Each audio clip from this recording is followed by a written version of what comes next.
The wind came down from the mountains like something with teeth. Evelyn Mercer pulled the threadbare blanket tighter around her shoulders and watched the oxen strain against their harnesses. The wagon lurched through another frozen rut, and behind her, someone whimpered. She didn't turn around. If she looked back at her children huddled in the wagon bed, at their hollow eyes and chapped faces, she might lose whatever strength she had left. How much further? The voice belonged to Caleb, her eldest. 16 years old and trying so hard to sound like a man that it made her chest ache. "Don't know," Evelyn said. "Can't be much longer." It was a lie. She had no idea how far Ash Hollow was. The last town had been 2 days back, and the man at the trading post had looked at her like she was already dead when she'd asked for directions. "Lady, you got 8 kids and you're heading to Ash Hollow in January? Alone?" "Alone." The word had followed her across 3 territories now, ever since Thomas died. Ever since the bank took the house, the land, everything they'd built.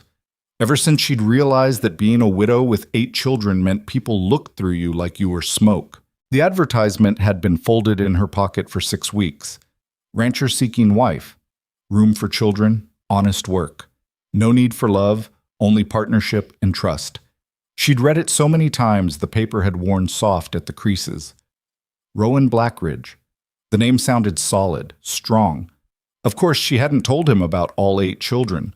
The letter she'd sent back had mentioned a large family, but hadn't specified numbers. By the time he found out, they'd be married. He'd be stuck with them. It wasn't honest. Evelyn knew that. But honesty was a luxury for people who had options. "Mama." This voice was smaller, younger. "Mama, Lucy's real hot." Evelyn's stomach dropped. She twisted around, nearly losing her balance on the driver's bench. In the back of the wagon, 10-year-old Rebecca was pressed against her little sister, one hand on Lucy's forehead. "How hot?" "Real hot. And she won't wake up right." Evelyn scrambled into the wagon bed, her frozen fingers clumsy as she pushed back Lucy's hood. The 5-year-old's face was flushed dark red, her lips cracked and bleeding. When Evelyn touched her skin, the heat was unmistakable.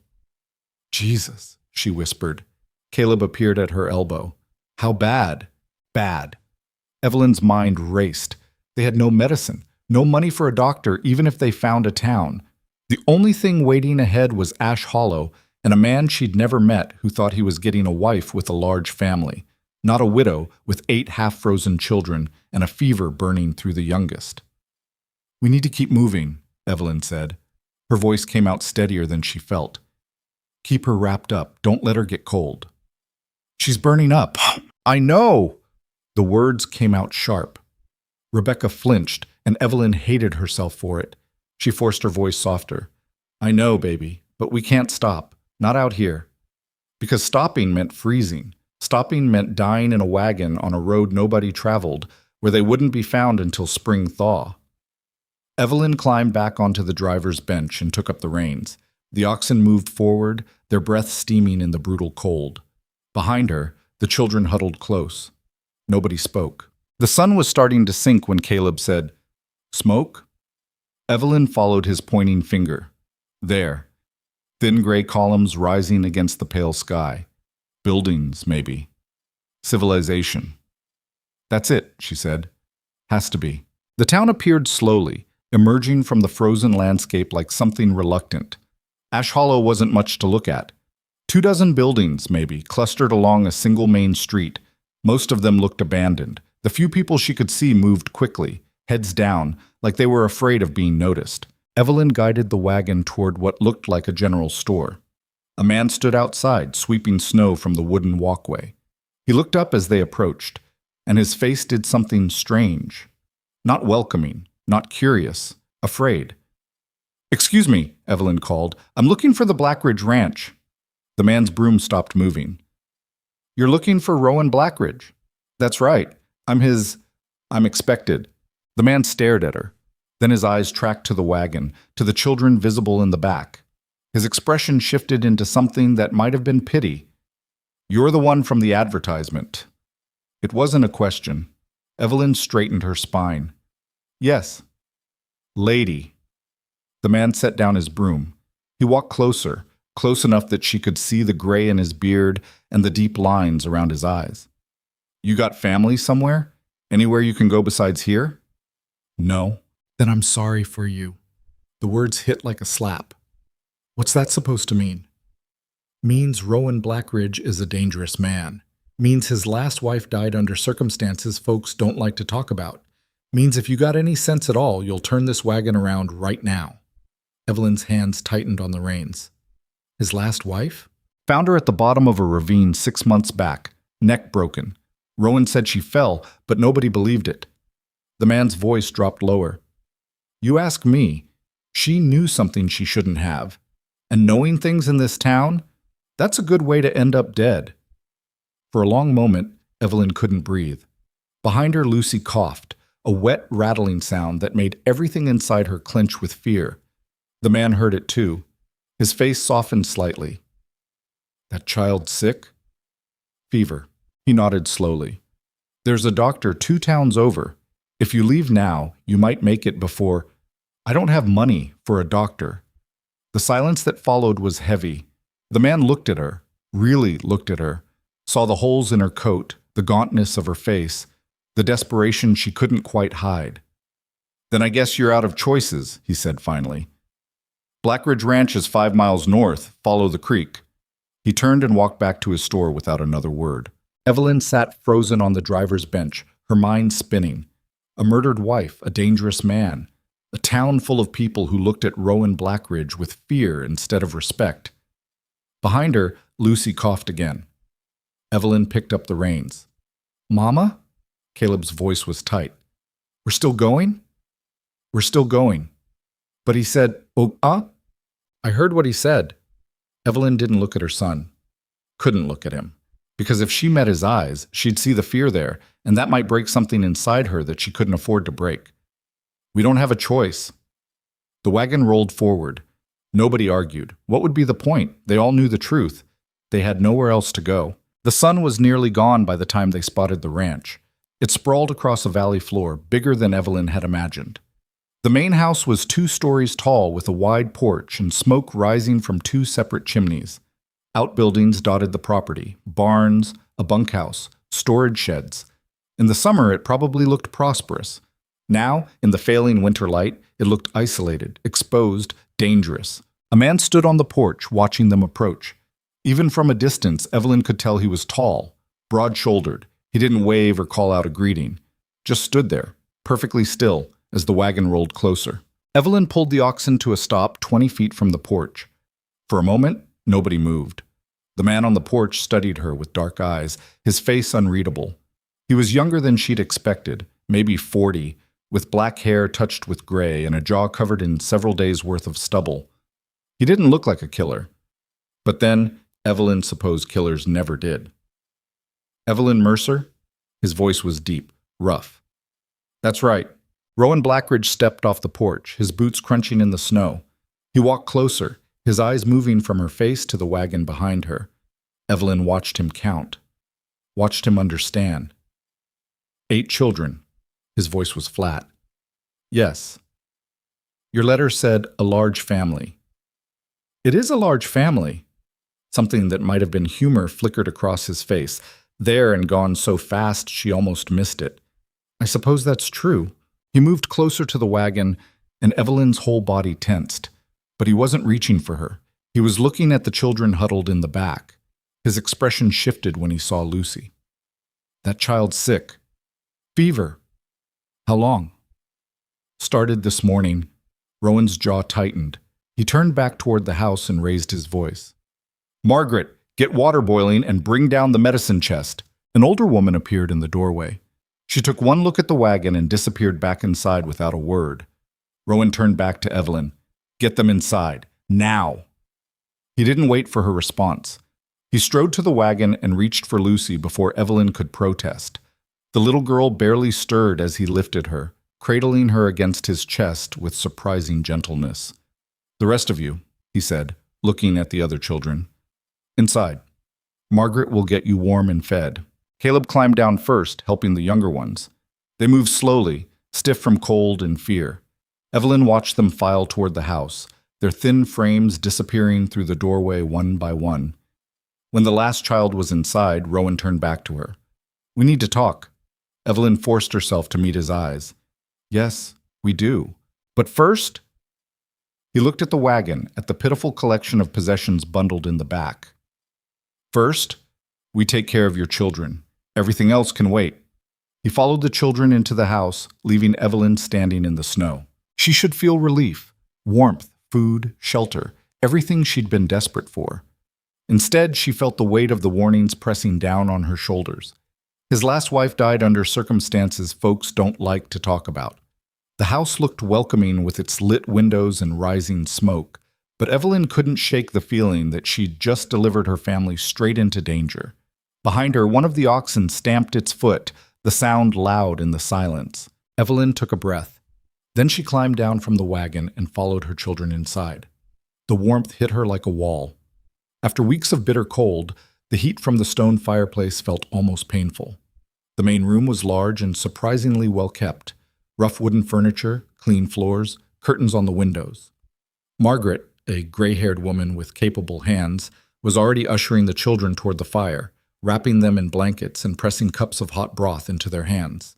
Lucy lay on a sofa near the fireplace, her small body nearly invisible under piled quilts. Rowan knelt beside her, his large hand gentle as he checked her pulse. "Margaret, willow bark tea, and bring the fever mixture, the one in the blue bottle." "Already on it." Margaret moved quickly for a woman her age. She returned moments later with a steaming cup and a small bottle. Together, she and Rowan coaxed Lucy into swallowing the medicine. Evelyn watched from the doorway, frozen. This didn't match the picture the townsman had painted. This wasn't a killer. This was a man who knew how to treat fever, who moved gently with sick children, who'd ordered his housekeeper to feed hungry kids without asking a single question first. But people could be good at hiding what they really were. Evelyn knew that better than most. "Mrs. Mercer," she looked up. Rowan was standing now watching her with those dark, unreadable eyes. "Your children are being cared for. Come with me." He walked toward a door at the back of the room. Evelyn's instinct screamed at her to refuse, to stay in the open where Margaret and the children could see. But she'd come this far. Turning back now wouldn't save anyone. She followed him through the door. The room beyond was clearly an office. A large desk dominated the space, its surface covered with papers and ledgers. Bookshelves lined the walls, filled with volumes that looked actually read rather than just decorative. A smaller fireplace crackled in the corner. Rowan gestured to a chair. "Sit." Evelyn sat. Rowan remained standing, his arms crossed over his chest. For a long moment, neither of them spoke. "8 children," Rowan said finally. "Yes. That's not what I agreed to." "I know." "You lied." Evelyn lifted her chin. "I didn't lie. I said large family. 8 is large. It's also specific information you deliberately withheld." His voice wasn't angry, just factual. Somehow that was worse. "Why?" "Because if I'd told you the truth, you wouldn't have agreed, and I had nowhere else to go." The honesty seemed to surprise him. Rowan studied her for a long moment, and Evelyn forced herself to hold his gaze. She wouldn't apologize. Wouldn't grovel. If he was going to throw them out, he could do it to her face while she looked him in the eye. "Your husband died," Rowan said. "Last year. The bank took everything. Everything worth taking. And you've been running ever since." It wasn't a question. Evelyn nodded. Rowan walked to the window, staring out at the darkening sky. "This ranch is isolated. We're 20 miles from the nearest real town. Winters are brutal, the work is hard, and—" He paused. "And there are complications you need to know about." "I heard about your wife." Rowan went very still. "What did you hear?" "That she died. That people think you killed her." When Rowan turned back, his face was harder, colder. "And you came anyway?" "My daughter was burning up with fever. Where else was I going to go?" For the first time, something that might have been respect flickered in Rowan's eyes. "That's honest, at least." "I don't have energy for anything else." Rowan moved back to the desk. He picked up a sheet of paper, stared at it, then set it down again. "I didn't kill my wife." "All right. You believe me?" "Does it matter?" Evelyn met his eyes. "You're going to tell me to leave anyway?" "No." Rowan's voice was quiet. I'm not. Evelyn blinked. What? I made you an offer. You accepted. The fact that you have more children than I expected doesn't change the agreement. He leaned against the desk, his expression unreadable. But you need to understand what you're walking into. My wife, Clara, she didn't fall. She was pushed, or she jumped. I don't know which. But I know she was afraid in the weeks before she died. I know she'd been asking questions about things she shouldn't have been asking about. And I know that powerful people in this territory wanted her silent. The room suddenly felt smaller, colder. What kind of questions? The kind that get people killed. Rowan's voice was flat. Clara found something, evidence of corruption, theft. Maybe worse. She wouldn't tell me details, said it was safer if I didn't know. Then one morning she rode out to check the north fence line and never came back. They found her body at the bottom of Widow's Ravine with a broken neck. Who were they? The powerful people? Rowan's jaw tightened. There's a man named Silas Vane. He's the territorial judge, respected, connected, and completely corrupt. He controls half the landowners in this region through blackmail, intimidation, and selective enforcement of laws that don't exist. Anyone who crosses him disappears or dies in accidents. He looked at Evelyn directly. Clara crossed him. Now he watches this ranch. Watches me. If he thinks I'm continuing what she started, he'll come for me too. Evelyn's hands had gone cold. And you're telling me this because? Because you walked into this blind, but you don't have to stay blind. If you want to leave, I'll give you money for supplies and directions to the nearest safe town. No questions asked. But if you stay, Rowan's voice hardened. If you stay, you need to understand that this ranch isn't safe, that I'm not safe, that your children might be in danger just by being here. The silence stretched between them. In the other room, Evelyn could hear her children's voices. Rebecca asking Margaret about the chickens, Caleb helping the younger ones eat. They sounded almost normal, almost safe. I don't have money for supplies, Evelyn said finally. I don't have money for anything, and Lucy's too sick to travel even if I did. That's not an answer. Yes, it is. Evelyn stood up, her legs unsteady. I have 8 children and nowhere to go. You have a ranch that needs running and children who need care. Maybe your judge will come after us. Maybe he won't. But if I leave now, Lucy dies in a wagon on some frozen road, and the rest of my children starve by spring. So yes, we're staying. Not because I trust you, not because I'm not scared, but because staying is the only choice I have. Rowan studied her for a long moment. Then slowly, he nodded. All right then. He moved toward the door, then paused. One more thing. The townspeople will talk. They'll say you're a fool for coming here. They'll say worse things too, probably. Some of them might be right. Let them talk. Something that might have been a smile touched Rowan's mouth. Margaret will show you and the children to your rooms. Tomorrow, we'll figure out the work arrangements. For tonight, just rest. He left without waiting for a response. Evelyn stood alone in the office, her heart hammering against her ribs. She'd just agreed to stay on a ranch owned by a man accused of murder, knowing that a corrupt judge was watching, knowing that the last woman who lived here died under suspicious circumstances. But Lucy was warm. The children were eating, and for the first time in months, Evelyn had a roof over her head that wasn't leaking or about to be seized by a bank. It would have to be enough. She found Margaret in the main room, directing the older children to carry blankets upstairs. Lucy still lay on the sofa, her breathing easier now, her fever already seeming less fierce. Mrs. Blackridge prepared the upstairs before she passed, Margaret said without preamble.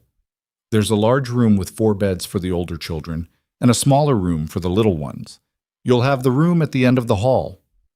I can sleep with the children. Mr. Blackridge's orders. You get your own space. Margaret's voice softened slightly. You look dead on your feet, girl. Let yourself rest. Evelyn wanted to argue, wanted to protest that she should stay with her children, that she needed to keep watch, that she couldn't let her guard down. But exhaustion was dragging at her like chains. When was the last time she'd slept more than 2 hours at a stretch? Thank you, she whispered. Margaret nodded. Come on then. Let's get everyone settled. The upstairs rooms were better than anything Evelyn had dared hope for. Clean beds with real mattresses, blankets that didn't have holes, windows with actual glass. The children moved through them with wide eyes, touching things carefully like they might disappear. "This is for us?" Rebecca whispered. "For now," Evelyn said. Then, because she couldn't bear the hope in her daughter's face, she added, "Don't get too comfortable." But the children were already pulling off their boots, already burrowing under the blankets. Within minutes, the younger ones were asleep, or close to it. Even Caleb looked half dead with exhaustion. Margaret appeared in the doorway carrying Lucy, the little girl wrapped in a quilt. "I'll keep her in your room tonight. You'll want to watch her fever." Evelyn took her daughter, feeling the weight of her, the warmth that was finally starting to feel more normal and less terrifying. "Is she going to be all right?" "Can't say for certain, but she's young, and the medicine's working. That's a good sign." Margaret met Evelyn's eyes.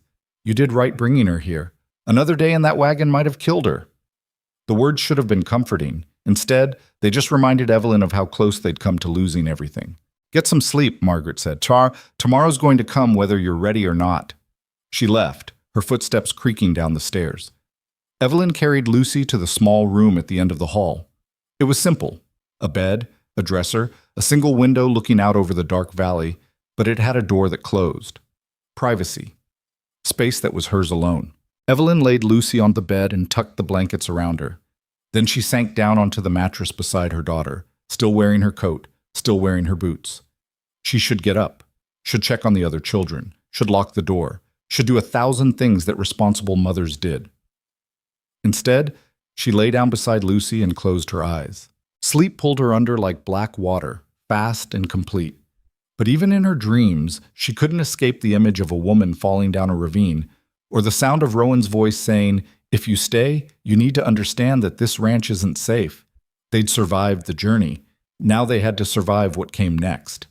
Outside, the wind howled down from the mountains, and somewhere in the darkness, a wolf answered with a long, lonely cry. Morning came too fast and too bright. Evelyn woke to sunlight streaming through the window and the disorienting sensation of warmth. For a confused moment, she didn't know where she was. Then Lucy shifted beside her, and everything came crashing back. The ranch, Rowan Blackridge, the murdered wife. Evelyn sat up slowly, every muscle in her body screaming protest. Weeks of sleeping in frozen wagons had left her feeling like she'd been beaten. She touched Lucy's forehead carefully. Still warm, but not burning. The fever had broken sometime in the night. Thank God for small mercies. She found her children already awake when she went downstairs. They sat around a massive wooden table in the kitchen, eating what looked like actual food: eggs, bread, preserved fruit. Margaret moved between the stove and the table with practiced efficiency, refilling plates before they were empty. "Mama!" Rebecca jumped up, nearly knocking over her cup. "Margaret says we can help with the chickens today, and there's a barn cat that just had kittens." The excitement in her daughter's voice made Evelyn's chest tight. When was the last time Rebecca had sounded like a child instead of a small, worried adult? "That's wonderful, baby." "How's Lucy?" Caleb asked. He'd positioned himself at the head of the table, like he was standing guard over the younger ones, always trying to be the man of the family, always trying to fill a space too big for his shoulders. Fever broke. "She's sleeping." "That's good." He didn't quite meet her eyes. "Mr. Blackridge wants to see you. He's in the barn." Of course he did. Evelyn had known last night's agreement wouldn't be the end of it. They needed to discuss work, arrangements, expectations, all the practical details she'd been too exhausted to face yesterday. "Eat something first," Margaret said, sliding a plate in front of her. "Man can wait 5 minutes." The eggs were real, not the powdered substitute they'd been stretching for weeks. Evelyn ate mechanically, tasting nothing, her mind already running through possible conversations. What would Rowan expect from her? Cooking? Cleaning? Something else? The advertisement had said honest work, but that could mean anything. She finished eating and stood. "Stay inside," she told the children. "Stay together." "We're not babies," Caleb said. "I didn't say you were." "I said stay together." She left before he could argue. The morning air bit at her face, but it wasn't the same brutal cold they'd traveled through. The ranch looked different in daylight, bigger, more spread out. She could see cattle in distant pastures, smoke rising from the bunkhouse, a worker leading horses toward the barn. The barn itself was massive, easily 3 times the size of any barn Evelyn had ever seen. She found Rowan inside, working on a saddle that had seen better days. He looked up when she entered, his hands never stopping their work. "Lucy?" "Better." "Good." He set down the leather he'd been stitching. "We need to talk about how this is going to work." Evelyn crossed her arms. "All right, I don't need a housewife. Margaret handles the main house, and she's been doing it for 20 years. What I need is help running this place. The books are a mess, the supply orders are always wrong, and I spend half my time doing paperwork when I should be managing the ranch." That wasn't what she'd expected. "You want me to do your accounts? Can you read?" "Yes." "Write?" "Yes." "Do numbers?" Evelyn bristled. "I kept my husband's books for 12 years. I know how to do accounts." Something that might have been approval flickered in Rowan's eyes. "Then that's what I need. Someone who can track inventory, manage orders, keep the ledgers straight. In exchange, you and your children have room, board, and safety. Your older boy, Caleb, he can work with the hands if he wants. Learn the ranch. The younger ones can help Margaret or go to school when the weather breaks." It was more than fair, more than generous, actually, which made Evelyn suspicious. "What's the catch?" "The catch is that staying here makes you a target." Rowan's voice was flat. "Silas Vane thinks I have evidence of his corruption. He's wrong. Clara hid whatever she found too well, but he doesn't know that, which means he'll be watching this ranch, watching everyone on it. So we're bait." "No, you're people I made a promise to." Rowan met her eyes. "I won't pretend there's no danger, but I also won't throw you out to starve because a corrupt judge might cause trouble." Evelyn studied him, trying to read past the hard planes of his face. "Why did your wife care about a judge's corruption? What was she looking for?" Rowan's jaw tightened. "Claire's brother lost his ranch 3 years ago. Vane ruled that his land deed was fraudulent, said the signature didn't match county records. He lost everything. Hanged himself 6 months later." He picked up the saddle again, his hands rougher now. Clara never believed the ruling was legitimate. She started asking questions, checking records. Then she started finding things that didn't add up. What kind of things? Property transfers that happened overnight.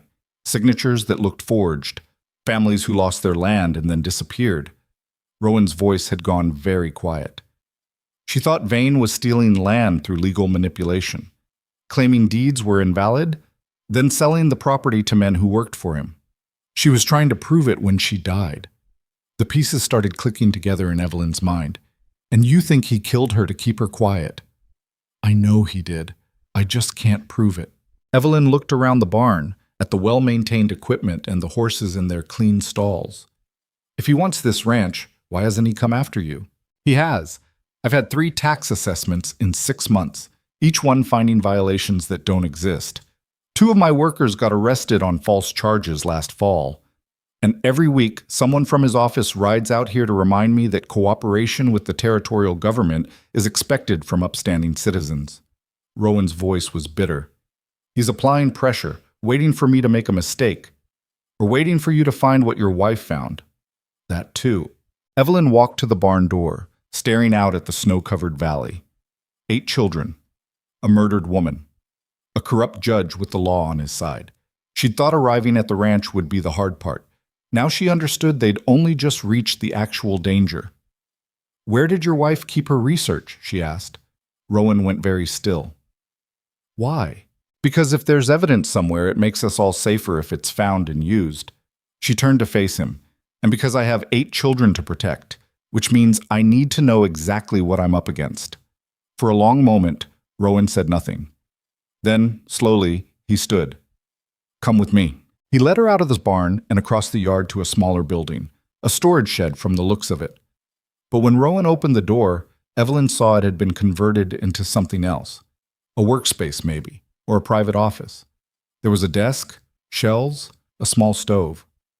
"This was Clara's," Rowan said.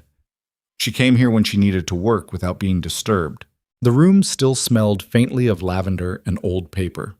Evelyn moved to the desk, running her fingers over the scarred wood. "You think she hid evidence here?" "I've looked. Haven't found anything." "Maybe you weren't looking the right way." Evelyn opened the desk drawers one by one. They were mostly empty. A few old receipts, some dried-out ink, blank paper. Nothing that looked important. She checked the backs of the drawers, the undersides, anywhere something might be taped or hidden. Nothing. She moved to the shelves next. They held mostly ordinary things: agricultural journals, a few novels, jars of preserved seeds. Evelyn picked up each jar, checking if anything was hidden underneath or inside. Still nothing. "I told you," Rowan said. "I've searched." Then we searched differently. She stood in the center of the room, thinking. If she had evidence that could destroy a powerful man, where would she hide it? Not somewhere obvious, not somewhere a search would easily find.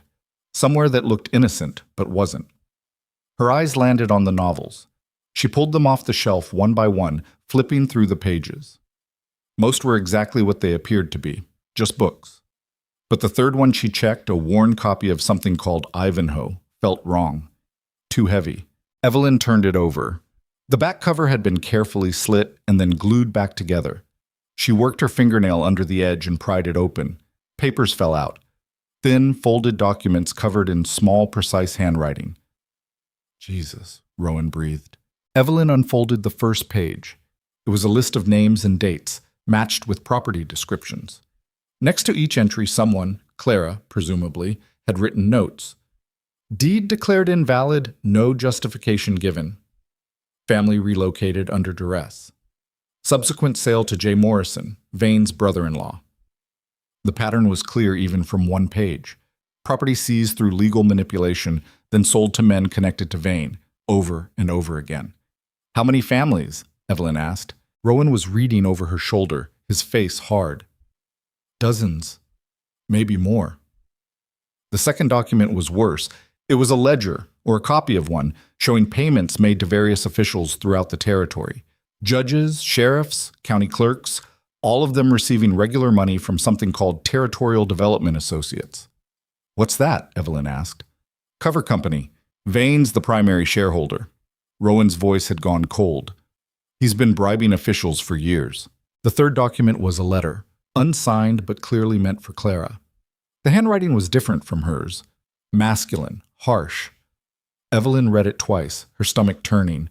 "Stop asking questions. Your brother chose his fate. Don't choose yours." "That's a threat," she said. "That's a confession." Rowan took the letter, his hands shaking slightly. "If we can prove Vane sent this, can we? I don't know, but combined with the property records and the ledger?" He looked at her, and for the first time since she'd met him, Evelyn saw something that might have been hope. "This might be enough." A voice from the doorway made them both spin around. "Enough for what?" Margaret stood there, her arms crossed, her face serious. "You two planning something stupid?" Rowan stepped in front of Evelyn instinctively, blocking her from view. "How long have you been standing there?" "Long enough to know you found Clara's papers." Margaret came into the shed and closed the door behind her. "Long enough to know you're thinking about using them." "You knew about this?" Rowan's voice was sharp. "Clara told me some things before she died. Not everything, but enough." Margaret looked at the papers in Rowan's hands. She was scared toward the end. Said if anything happened to her, someone needed to finish what she started. "Why didn't you tell me?" "Because you were grieving and angry men do reckless things." Margaret's voice softened slightly. "And because I didn't know where she'd hidden the actual evidence, only that it existed." Evelyn looked between them. "If this evidence is real, if it proves Vane is corrupt, we could take it to federal authorities. Get him arrested. Or we could all end up dead," Margaret said bluntly. "You think Clara was the first person to cross Vane? She wasn't. There have been others. They're gone now." "So we do nothing?" Rowan's voice was hard. "Let him keep stealing, keep threatening, keep getting away with murder?" "I'm saying you need to be smart." Margaret pointed at Evelyn. "You've got 8 children in that house now. You want them caught in the crossfire when Vane finds out you're moving against him?" The words hit like cold water. Evelyn looked down at the papers in her hands. Evidence that could destroy a corrupt man, or evidence that could get her entire family killed. "We need to hide these again," she said. "Somewhere better than a book." Rowan nodded slowly. "Agreed. But we also need to decide what to do with them eventually." "Eventually isn't now," Margaret said firmly. "Now is when you keep your heads down and don't give Vane any reason to look closer at this ranch." She left before either of them could respond. Evelyn carefully refolded the papers. Her hands were shaking slightly, though she tried to hide it. She's right about my children being at risk. I know. But she's also wrong about doing nothing. Evelyn met Rowan's eyes. Because doing nothing means Vane wins, means he keeps stealing and killing, means Clara died for nothing. You've been here one day. You don't have to. I don't have to do anything, Evelyn interrupted, but I'm choosing to, because I've spent the last year running and hiding and watching my children suffer. I'm tired of being afraid. If there's a chance to actually fight back against someone who deserves it, she straightened her shoulders. Then I'm fighting. Rowan studied her for a long moment. Then, slowly, he smiled. It transformed his face, made him look younger and less haunted. Clara would have liked you, he said. They spent the rest of the morning finding a better hiding place for the documents. Eventually, they settled on the back of a loose board in the shed's wall, covered by a shelf that looked permanently mounted. Anyone searching would have to literally tear the building apart to find it. When they finally returned to the main house, the children were helping Margaret in the kitchen. Lucy sat in a chair by the fire, wrapped in blankets, her color much better. She smiled when she saw Evelyn, and something in Evelyn's chest unclenched slightly. Mama, Margaret says there's puppies in the barn, Lucy said. Her voice was hoarse but steady. Can we see them? Maybe tomorrow, baby. You need to rest today. I'm rested. Lucy, let her see the puppies, Rowan said from behind Evelyn. Fresh air will do her good, and the barn's warm. Lucy's face lit up. Evelyn wanted to argue, to say it was too soon, that Lucy needed to stay wrapped up and safe. But her daughter was smiling for the first time in weeks, and maybe Rowan was right. Maybe fresh air was exactly what she needed. All right, but you stay wrapped up. The children swarmed toward the door, Lucy moving slower than the others, but determined to keep up. Caleb stayed behind, hovering near Evelyn. You all right? He asked quietly. Yes. Why? You look worried. Evelyn forced a smile. I'm always worried. It's my job. Is it about Mr. Blackridge? About what the man in town said? So he'd heard that. Of course he had. Caleb heard everything. Mr. Blackridge isn't what people think he is, Evelyn said carefully. But it's complicated. Complicated how? The kind of complicated that's not your problem to worry about. Caleb's jaw set in a way that reminded her painfully of Thomas. I'm 16. I'm not a child. I know you're not, but you also don't need to carry everything. She touched his shoulder. Let me handle the complicated things. You just focus on your brothers and sisters. He didn't look satisfied, but he nodded. If you need help, I'll ask. I promise. He left to join the others, and Evelyn was alone in the kitchen with Margaret. The older woman was washing dishes, her movements methodical. You're going to do something with those papers, Margaret said. It wasn't a question. Eventually. Eventually has a way of coming fast. Margaret set down a plate harder than necessary. I watched Clara go down this road, watched her get more and more determined, more and more reckless. Then I watched them carry her body back from that ravine. I'm not Clara. No. You're a woman with 8 children who can't afford to be reckless. Margaret turned to face her. I understand wanting to fight, but you need to understand what you're fighting. Silas Vane doesn't play fair. He doesn't follow rules. If he thinks you're a threat, he'll destroy you and won't lose a minute of sleep over it. Evelyn met her eyes. Then I'll have to make sure he doesn't see me as a threat until it's too late. Margaret stared at her for a long moment. Then, surprisingly, she smiled. You're tougher than you look. I've had practice. The days that followed fell into an uneasy rhythm. Evelyn spent her mornings working on the ranch accounts, and they were a mess, just like Rowan had said. Expenses that didn't match receipts, inventory numbers that changed from page to page, orders that had never been properly recorded. It would take weeks to sort through it all. But she was good at this work, good at finding patterns, catching mistakes, making sense of chaos. Thomas used to joke that she could track a penny through a tornado. The memory made her chest ache, but she pushed it aside and kept working. Caleb joined the ranch hands, learning to mend fences and manage cattle. He came back exhausted every night, but there was something different in his face. Pride, maybe. Purpose. The younger children helped Margaret with chickens and gardens and endless small tasks. Even Lucy, still weak but improving daily, found ways to be useful. They were settling in. Despite everything, despite the danger and the secrets and the murdered wife whose ghost seemed to haunt every corner of the ranch, they were settling in. That's when Silas Vane came to visit. Evelyn heard the horses before she saw them. She was in the office going through supply orders when Margaret burst through the door, her face pale. "It's Vane. 3 riders, coming up the main road." Evelyn's stomach dropped. "Where's Rowan?" "North pasture. I sent Billy to get him, but he won't make it back in time," which meant Evelyn would have to face Vane alone. She stood, smoothing down her dress, trying to calm the panic rising in her throat. "The children?" "Upstairs. I told them to stay quiet." Margaret's voice was tight. "Don't let him in the house." "Wasn't planning on it." Evelyn walked to the front porch on legs that felt unsteady. She could see the riders now, 3 men on good horses, moving with the casual confidence of people who expected no resistance.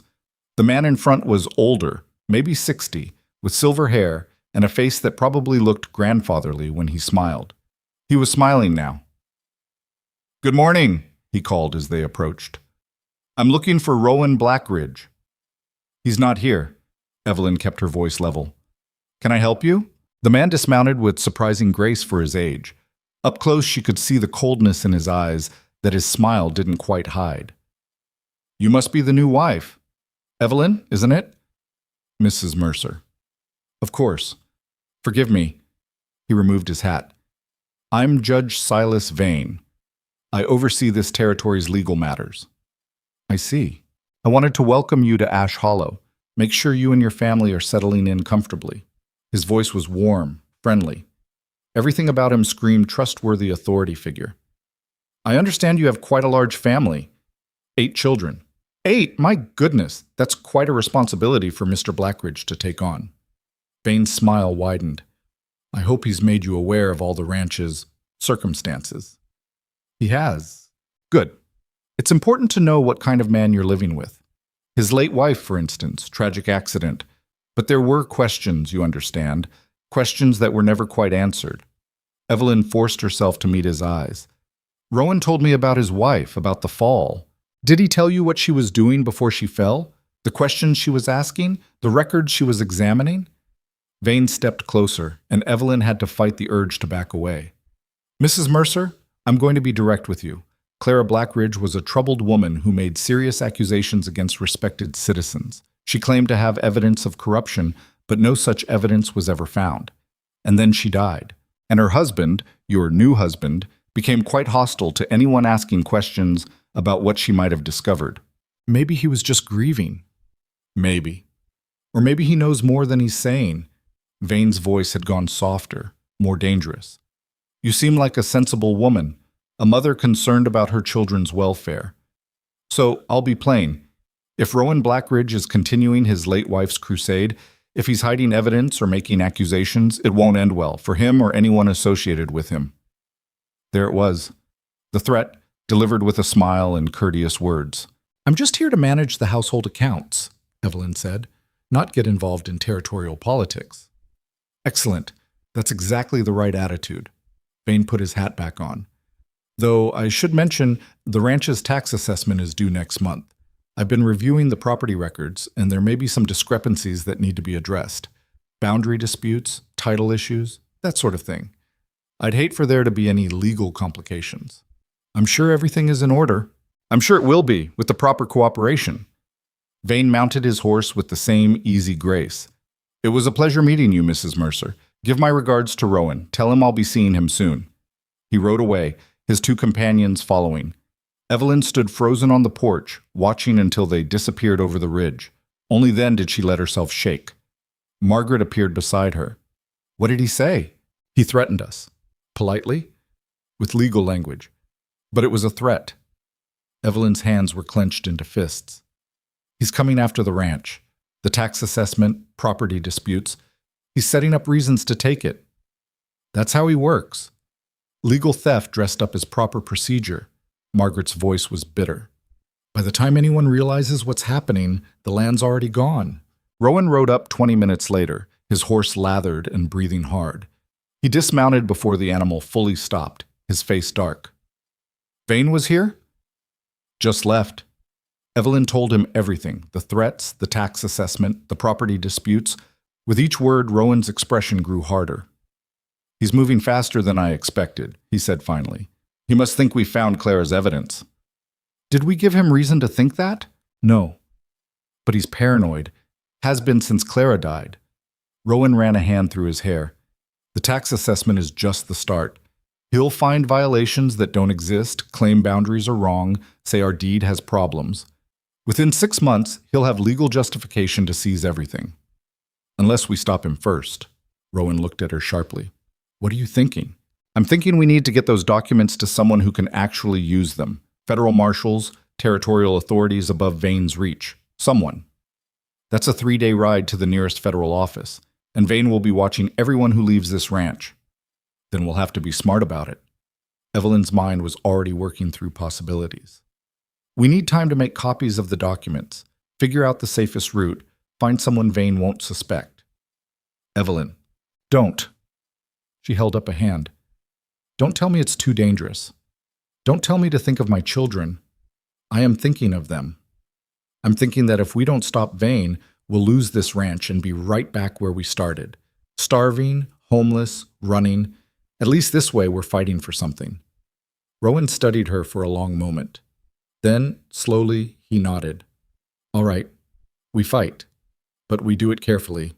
No moves until we have a solid plan. Agreed. That night, after the children were asleep, Evelyn sat by the window in her room and stared out at the dark valley.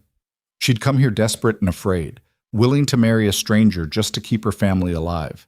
Now she was planning to take down a corrupt judge who'd killed at least one woman and destroyed dozens of families. The smart thing would be to leave, take the children and run while they still could. But Evelyn was tired of running, tired of being afraid, tired of watching powerful men destroy everything while people like her just tried to survive. Clara Blackridge had died trying to expose the truth. The least Evelyn could do was finish what she started. Outside, the wind howled through the valley, carrying with it the promise of storms to come. The storm arrived 3 days later, but by then everything had already started falling apart. Evelyn was working in the office when she heard horses. Not the usual sound of ranch hands moving between pastures, but something harder, faster. She went to the window and felt her stomach drop. 6 riders, all wearing badges. Margaret!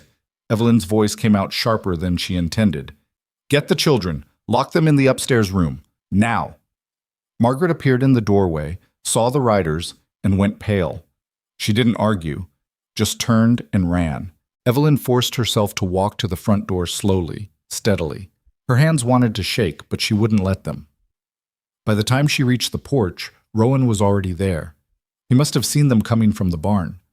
The lead rider dismounted. He was young, maybe 30, with a deputy's star pinned to his coat and eyes that wouldn't quite meet Rowan's. Rowan Blackridge? You know who I am, Foster. The deputy, Foster, pulled a folded paper from his coat. His hands weren't quite steady. I have a warrant for your arrest. The words seemed to suck all the air from the valley. Evelyn grabbed the porch railing to keep herself upright. On what charge? Rowan's voice was dead calm. Murder. Clara Blackridge. Foster finally met Rowan's eyes, and there was something that looked like apology there. New evidence has come to light. Judge Vane's orders. What new evidence? Witness statement. Someone saw you and your wife arguing the day she died, saw you threaten her. That's a lie.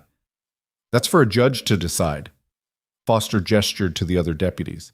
You need to come with us. Rowan didn't move. Who's the witness? Can't say. Witness protection. Convenient. Rowan's voice had gone hard. Let me guess. This witness appeared right after Vane visited my ranch. Right after he realized we might be looking into his business.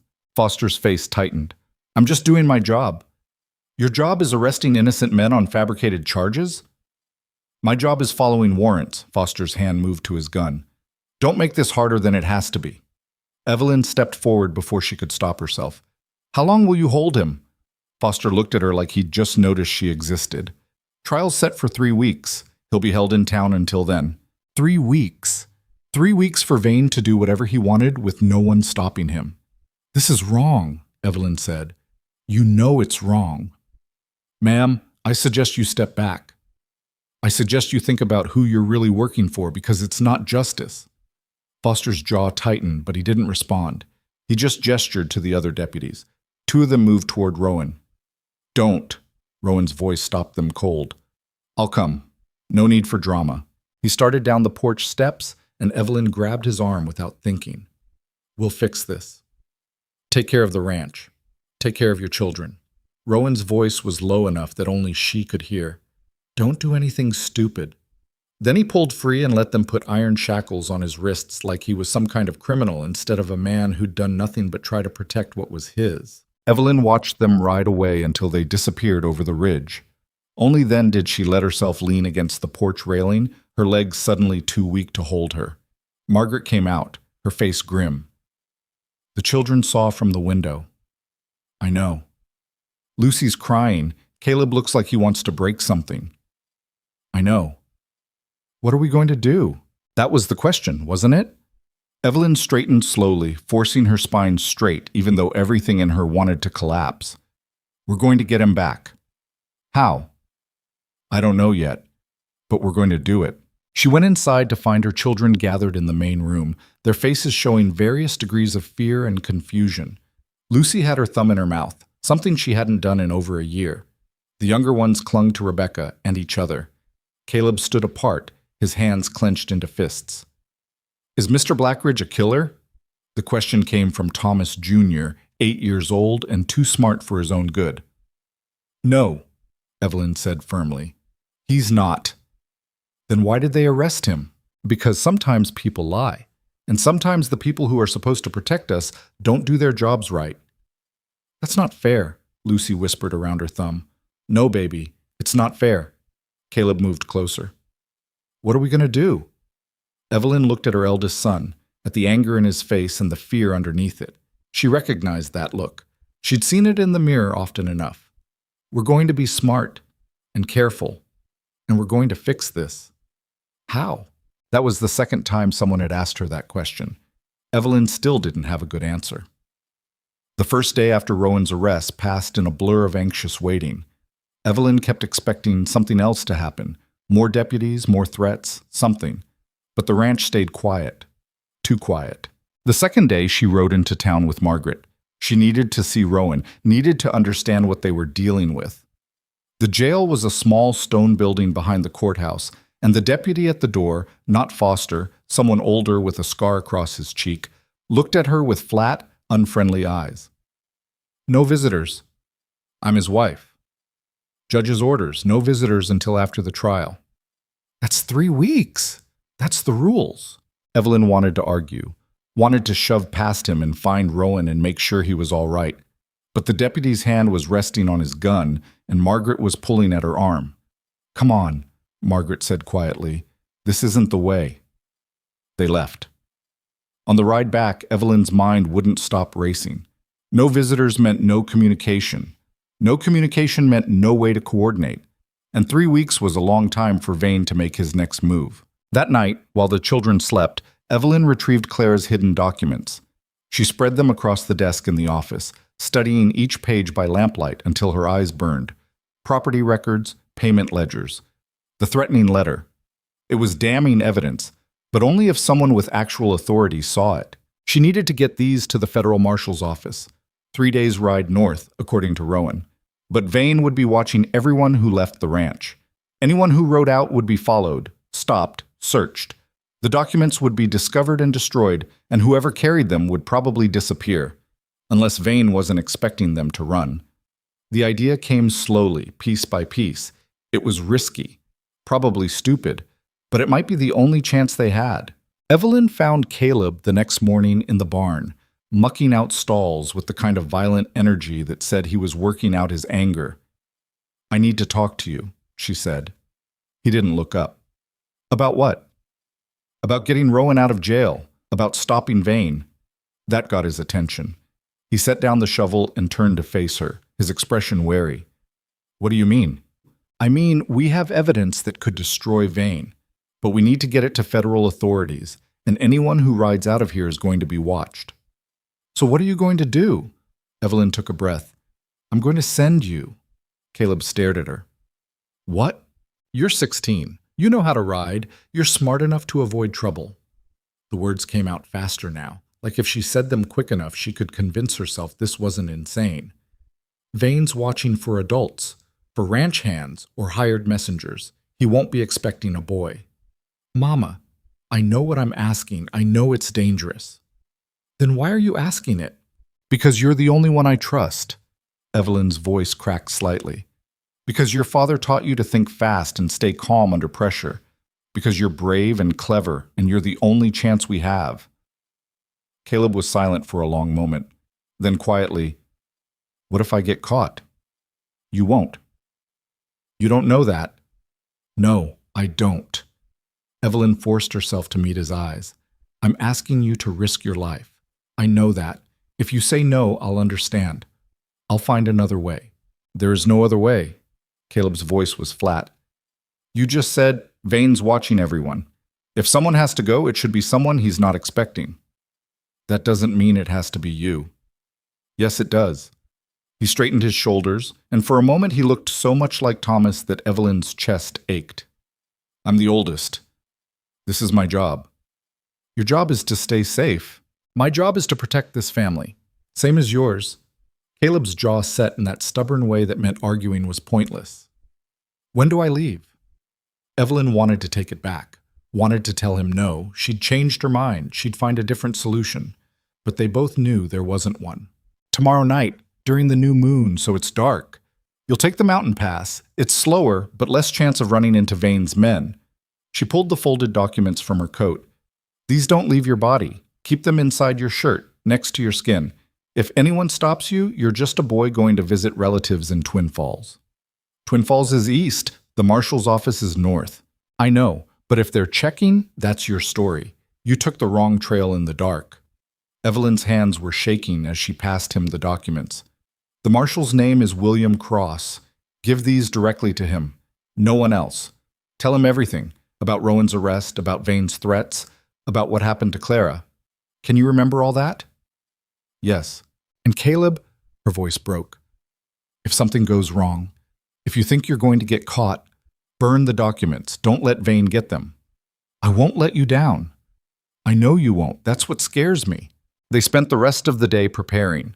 Margaret packed supplies, food that wouldn't spoil, a water skin, matches wrapped in oilcloth. Evelyn went through the ranch accounts and gave Caleb what little money they had. It wasn't much, but it might buy a hot meal or a night's shelter if he needed it. The younger children noticed something was happening. They circled around Caleb at dinner, quieter than usual, watching him like they could sense the shift. Are you going somewhere? Rebecca asked. Just checking the north fence line, Caleb said. He was getting better at lying. Evelyn hated that. I'll be back in a few days. Can I come? Not this time, Squirt. Lucy climbed into Caleb's lap without asking, something she rarely did anymore. She was getting too old to be carried like a baby, but tonight she curled against his chest like she was 5 again. You'll come back? Her voice was very small. I promise. Evelyn turned away before anyone could see her face. That night, after the children were in bed, Evelyn helped Caleb prepare for the ride.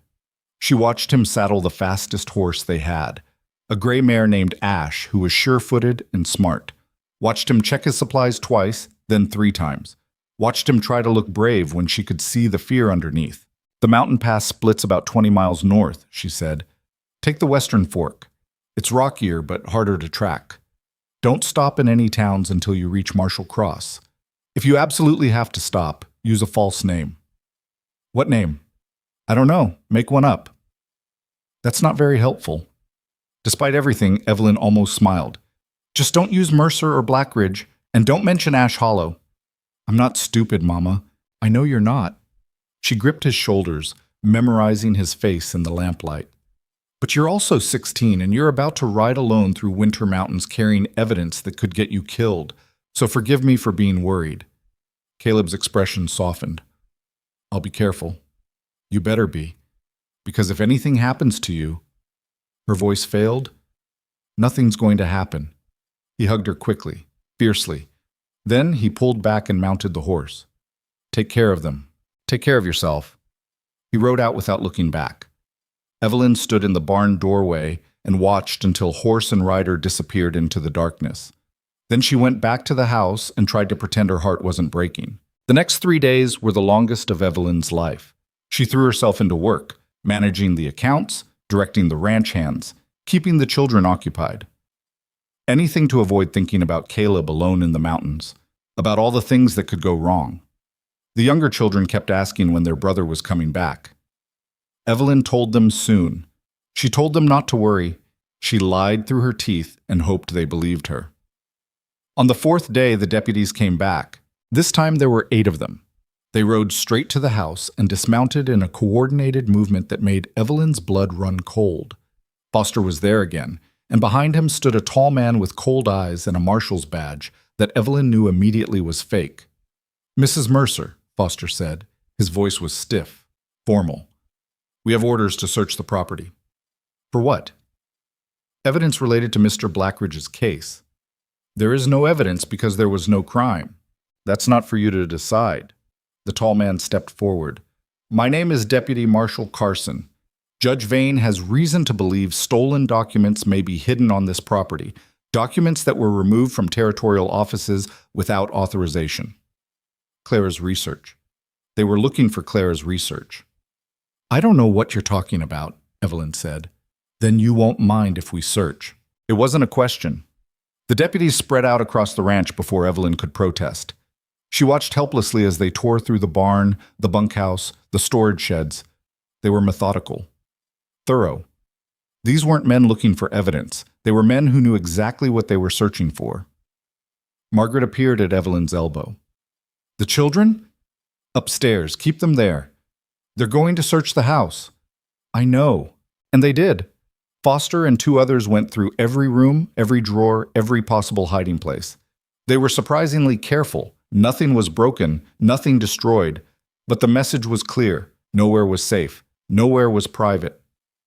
When they reached Evelyn's room, Foster paused.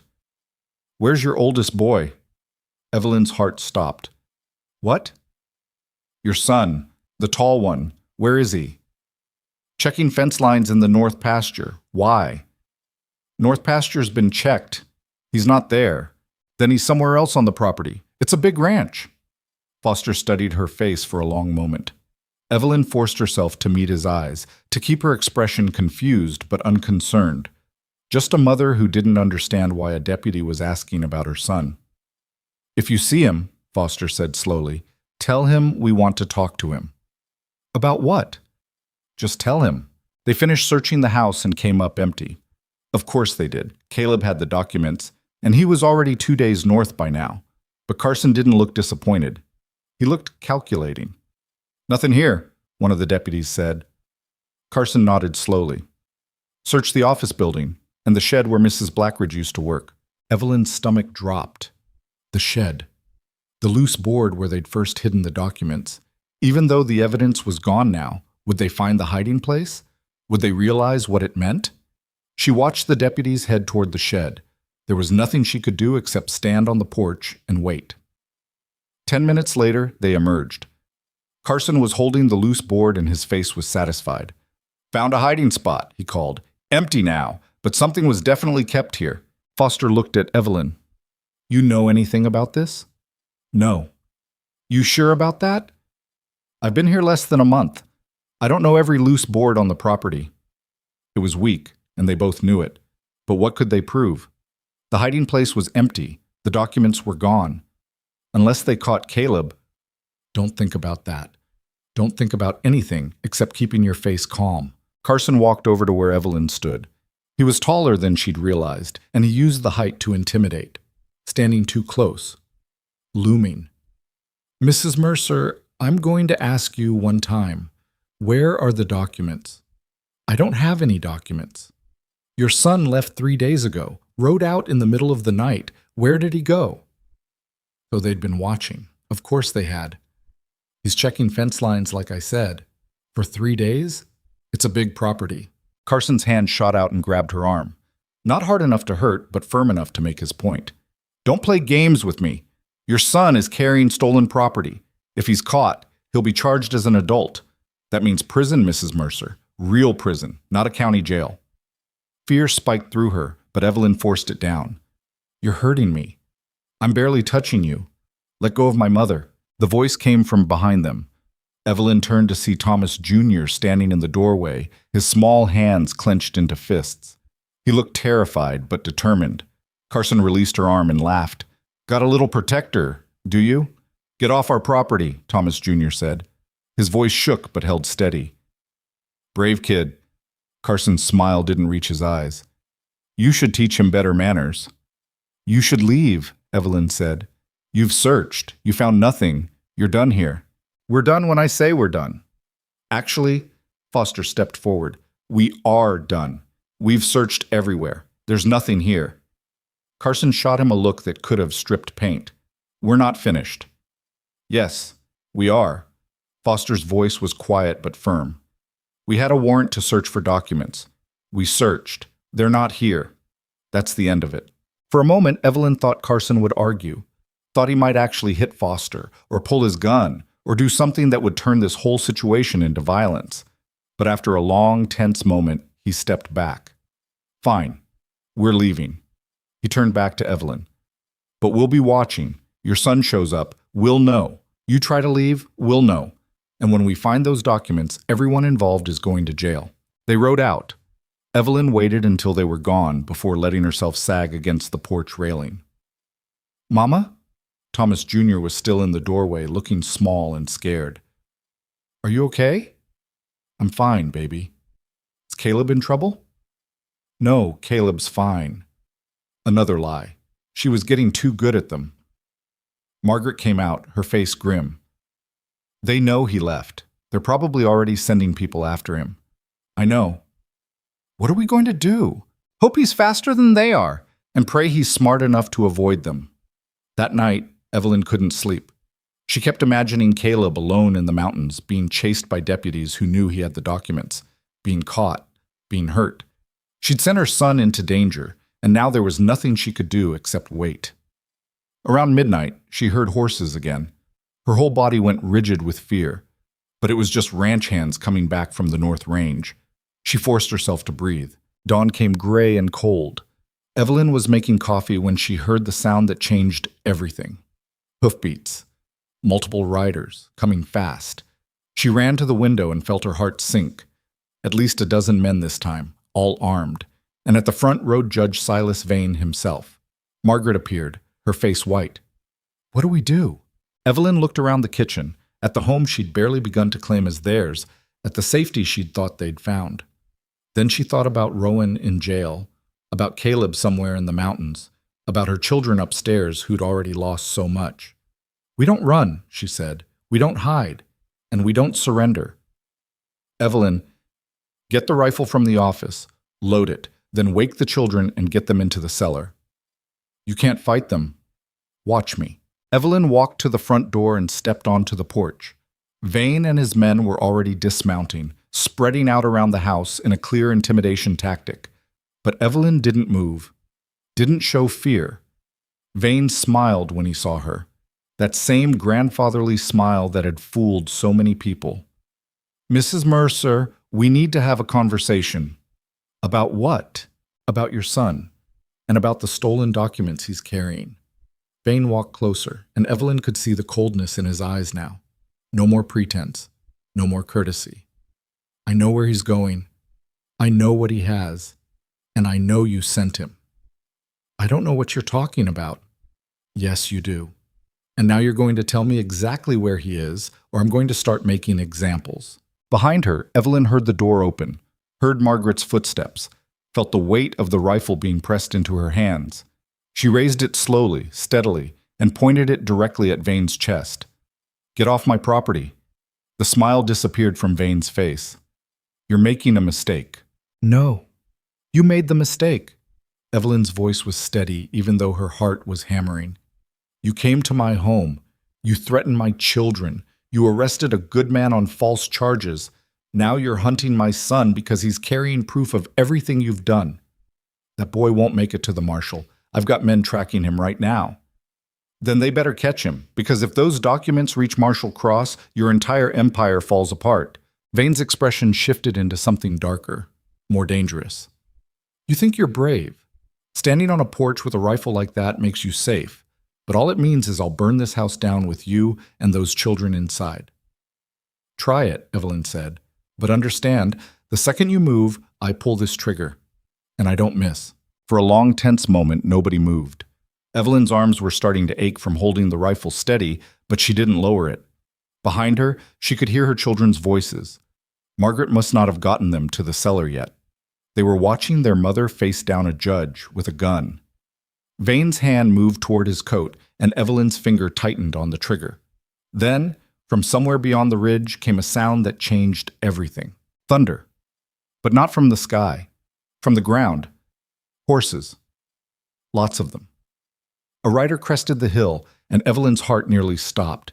It was Caleb, alive, safe, and behind him rode a man in a federal marshal's uniform, with at least 20 armed men following. Vane spun around, his face going white. What? Judge Silas Vane! The marshal's voice rang across the valley. You're under arrest for corruption, theft, intimidation, and murder. For one moment, Vane looked like he might run. Then his shoulders sagged, and something in his face just collapsed. Caleb rode straight to the porch and dismounted, breathless. I made it. Marshall Cross, he was already investigating. He just needed the evidence. Evelyn lowered the rifle with shaking hands. You're all right? I'm all right, he grinned. Vane's men chased me, but I lost them in the mountain pass. Then I ran straight into the marshal's patrol. Marshall Cross dismounted, his weathered face stern but kind. Mrs. Mercer, your son here showed me some interesting documents. I think we need to talk. Yes, but first, Evelyn's voice cracked. Rowan Blackridge. He's being held in Ash Hollow on false murder charges. We'll free him within the hour. Cross looked at Vane, who is now surrounded by federal deputies.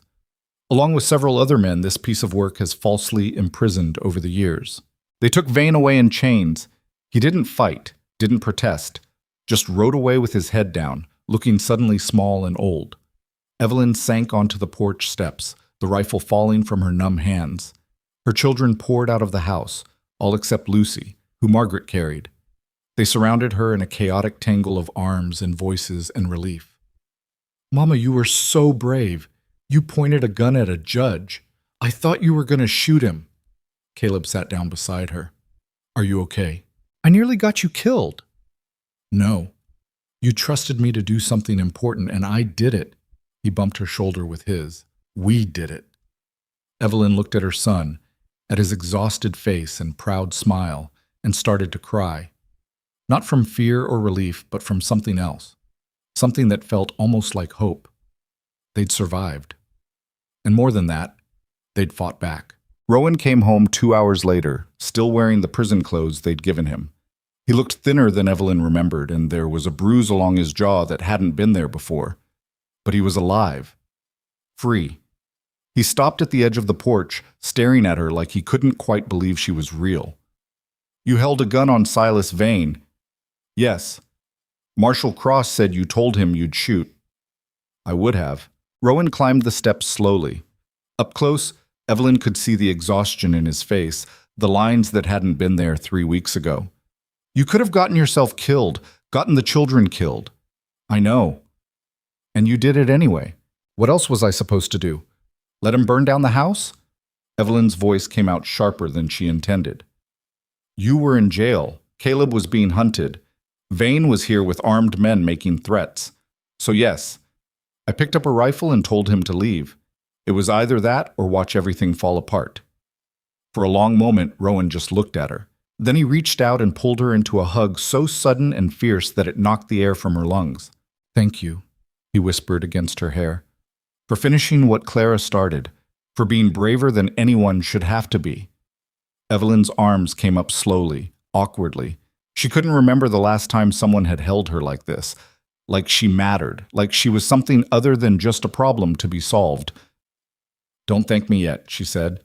Vane's arrested, but that doesn't mean it's over. No. Rowan pulled back, his hands still on her shoulders. It doesn't.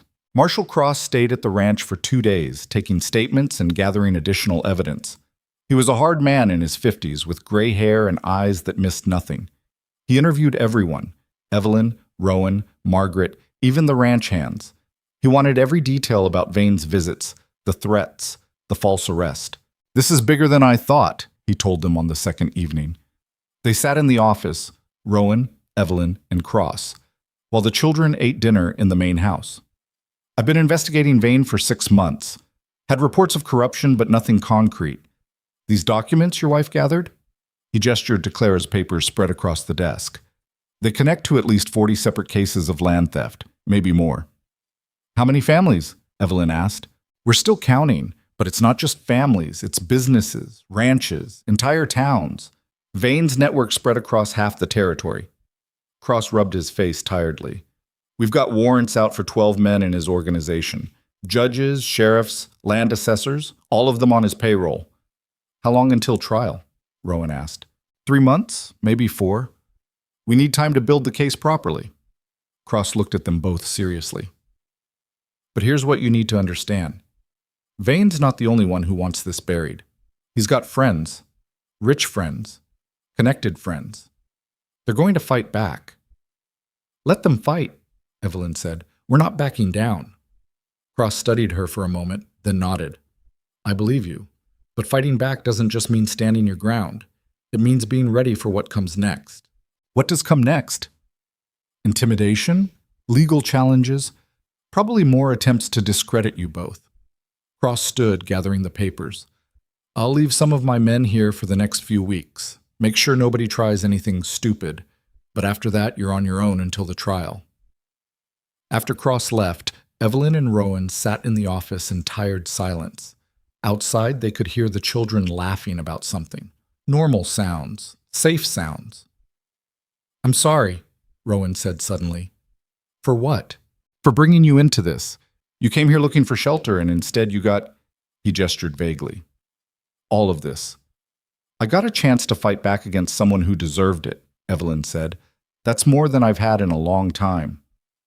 "You also nearly got killed." "Nearly doesn't count." She stood, her legs stiff from sitting. "Besides, if I'd known what I was walking into, I might have come anyway. Someone needed to finish what Clara started." "You sound like her." Rowan's voice was soft. "She used to say things like that, about fighting for what's right, even when it's hard. She sounds like she was a good person." "She was." He was quiet for a moment. "I loved her. Need you to know that. What we had, it was real." "I know. But she's gone, and you're here, and I don't want you to think—" He stopped, struggling with words. "I'm not trying to replace her. With you. With this arrangement." Evelyn understood what he wasn't saying. That whatever this was between them, this partnership forged in crisis, it wasn't love, wasn't meant to be, just two people trying to survive something bigger than either of them. "I'm not trying to be her," Evelyn said quietly. "I'm just trying to keep my children safe." "I know, I just wanted to say it out loud." "Okay." They stood there in awkward silence for another moment. Then Rowan cleared his throat. "I should check on the cattle, make sure nothing went to hell while I was gone." He left. Evelyn stayed in the office, staring at the empty desk where Clara's papers had been. A dead woman's research that had nearly gotten all of them killed. But it had also brought down a corrupt judge, and maybe saved hundreds of families from the same fate Clara's brother had suffered. Was it worth it? Was any of this worth it? Evelyn didn't know, but they'd committed now. No going back. The next few weeks passed in uneasy calm. Marshal Cross's men stayed on the property, watchful and armed. No more deputies came. No more threats. It felt like the eye of a storm, quiet, but with the promise of violence on all sides. Caleb threw himself into ranch work with renewed energy. The other hands treated him differently now, with respect, like he'd proven something by making that ride north. He started coming home later each evening, his hands calloused and his shoulders broader. "He's growing up," Margaret observed one evening. "Too fast," Evelyn said. "That's what happens when boys have to be men before they're ready." The words stung because they were true. Caleb should be worrying about school and girls and stupid kid things. Instead, he was carrying the weight of keeping a family safe, just like his father had, just like Evelyn herself did every single day. The trial date was set for late March. Marshal Cross sent word that Vane would be tried in the territorial capital, with a federal judge presiding. Evelyn and Rowan would both need to testify. "That's a 4-day ride," Rowan said, reading the letter. "Each way. So we'll be gone over a week." Evelyn looked toward the main house, where her children were. "I can't leave them that long. Margaret can watch them. It's not the same." "I know, but we don't have a choice. They need our testimony." Evelyn knew he was right, hated that he was right. But the thought of leaving her children, especially after everything that had happened, made her chest tight with anxiety. "We'll figure it out," Rowan said. "We always do." 2 weeks before they were supposed to leave for the trial, a writer came to the ranch. Young man, maybe 25, with a bureaucrat's clean hands and nervous energy. He introduced himself as Peter Walsh, assistant to the Territorial Land Office. "I'm here about property assessments," he said. "Standard procedure. Nothing to worry about." But everything about him screamed worry. The way his eyes wouldn't meet theirs. The way his hands shook slightly when he pulled out his papers. The way he kept glancing toward the road like he expected someone to appear. "Who sent you?" Rowan asked. "The land office, like I said." "The same land office that Vane's men control?" Walsh's face went pale. "I'm just doing my job." "Your job is harassing people 3 weeks before a corruption trial?" "I don't know anything about a trial. I'm just here to verify property boundaries." But Walsh was sweating now, despite the cold. "There have been questions about the western border of your ranch, claims that it extends onto public land." "That's a lie." "Maybe. But until it's verified, there might be legal complications with the deed." There it was. The threat Cross had warned them about. Vane might be in jail, but his network was still working, still trying to undermine them. "Get off my property," Rowan said quietly. "Mr. Blackridge, I said get off." Walsh left quickly, practically running to his horse. But the damage was done. The seed was planted. Questions about the deed meant legal challenges. Legal challenges meant delays, court costs, possibly losing the ranch anyway despite Vane's arrest. "They're not going to stop," Evelyn said after Walsh was gone. "Even with Vane in jail, his people are still coming after us." "I know. So what do we do?" Rowan was quiet for a long moment. Then, "We go to the trial. We testify. We make sure Vane is convicted and his entire organization is exposed. That's the only way this ends. And if they come after the ranch while we're gone, then Margaret and the hands will deal with it. We can't fight every battle at once." But that night Evelyn couldn't sleep. She kept thinking about the ranch, about her children, about everything they stood to lose. They'd come so far, survived so much. The idea of losing it all now, when they were so close to safety, was unbearable. She was still awake when she heard the noise. Soft, deliberate, someone moving around outside the house. Evelyn slipped out of bed and went to the window. In the moonlight, she could see a figure near the barn. Too far to identify, but definitely human, definitely not one of Cross's men who were supposed to be patrolling. She grabbed the rifle. She'd kept it in her room since the day she'd pointed it at Vane, and moved downstairs as quietly as possible. The house was dark and silent. She made it to the front door without waking anyone. Outside, the cold bit at her face. She moved along the side of the house, keeping to shadows, the rifle ready. Her heart hammered, but her hand stayed steady. Funny how quickly you could get used to being afraid. The figure was still near the barn. Evelyn could see now it was a man, average height, wearing dark clothes. He was doing something with the barn door. No, not the door. He was pouring something along the base of the building. Oil. He was pouring oil. He was going to burn down the barn. "Stop!" Evelyn's voice rang out across the yard. "Don't move!" The man spun around, and in the moonlight, Evelyn recognized him. Foster, the deputy who'd arrested Rowan, the one who'd shown hints of conscience. "Mrs. Mercer." His voice was strained. "You need to go back inside." "You're about to burn down my barn." "No, I'm—" He stopped. Looked down at the oil can in his hands. "It's not what you think." "Really? Because it looks like you're committing arson." "They threatened my family." The words came out in a rush. Vane's brother-in-law came to my house, said if I didn't make problems for you, my wife and kids would have an accident. I never wanted any of this. So you're going to burn down my barn with animals inside? No, I was going to make it look like I tried. Pour oil, but not light it. Leave evidence that someone was here. Then you could report it, and... He stopped. I'm making this worse. Yes, you are. Foster set down the oil can slowly. I'm sorry. I know that doesn't mean anything, but I am. Who else is involved? Who else is Vane's people threatening? I don't know. I swear. They told me to do this and nothing else. Evelyn studied him. He looked miserable and scared and honest, but he'd also come here to commit a crime, even if he claimed he wasn't really going to go through with it. You're going to tell Marshall Cross everything, she said. Everyone who contacted you.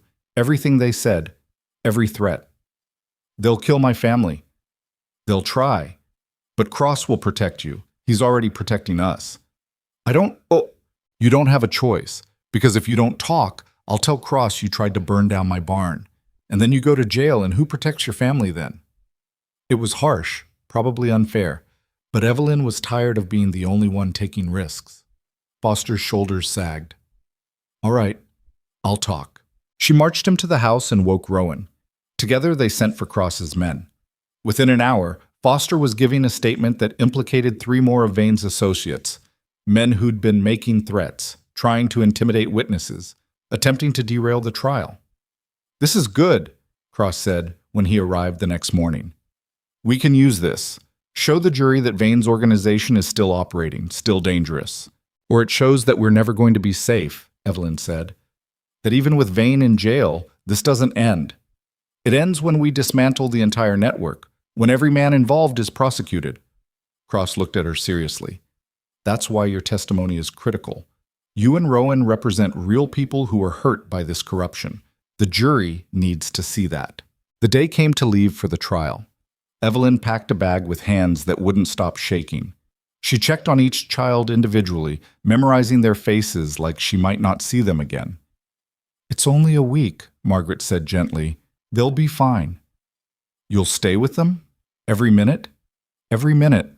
And I'll have 6 armed men watching the property. Nobody's getting near them. Evelyn wanted to believe her, wanted to trust that her children would be safe, but every instinct screamed at her to stay, to not leave them, to not risk losing the only things that mattered.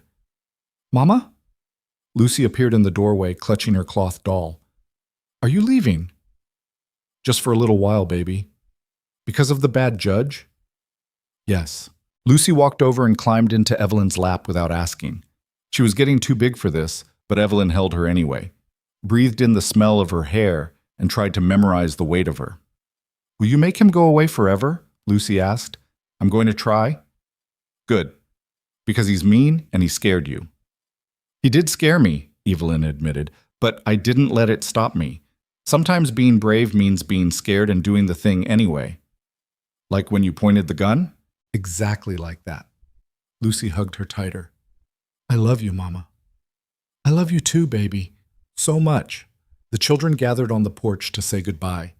Caleb stood at the front, trying to look responsible and in charge. The younger ones clustered around Margaret, their faces worried. Even the ranch hands had come to watch them leave, standing at a respectful distance. 2 weeks, Rowan said, mounting his horse. Maybe less if we ride hard. 2 weeks, Evelyn echoed. She looked back one more time at her children, at the ranch that had become home, at everything they'd fought for. Then she turned her horse north and rode away. The journey to the territorial capital took 5 brutal days of hard riding through early spring storms. By the time they arrived, Evelyn was exhausted and sore and desperate for news from home. But there was no time. The trial started the next morning. The courtroom was packed. Evelyn recognized faces from newspapers, territorial officials, wealthy landowners, people who'd been watching this case closely. Vane sat at the defendant's table looking smaller than she remembered, diminished. But when his eyes met hers across the room, the hatred there was unmistakable. The trial lasted 3 days. Evelyn testified first, describing Vane's visits to the ranch, the threats, the false arrest, the attempted arson. She spoke clearly and directly, focusing on facts instead of emotions. The defense attorney tried to shake her. Isn't it true, Mrs. Mercer, that you arrived at this ranch under false pretenses? That you misrepresented yourself to Mr. Blackridge? I came here looking for work and shelter. That's what the advertisement offered. But you lied about the number of children you had. I understated. That's different from lying. Is it? Because it seems like you have a pattern of deception. I have a pattern of doing whatever it takes to protect my children. If that makes me a liar, then fine. I'm a liar. Evelyn met the attorney's eyes. But I didn't steal land. I didn't forge documents. I didn't murder anyone who got in my way. Can your client say the same? The courtroom erupted. The judge had to call for order. Rowan testified next. He was calmer than Evelyn, more detailed. He walked the jury through Clara's research, through the pattern of property seizures, through the threats and intimidation. He showed them the documents Caleb had carried north. Let them see the scope of what Vane had done.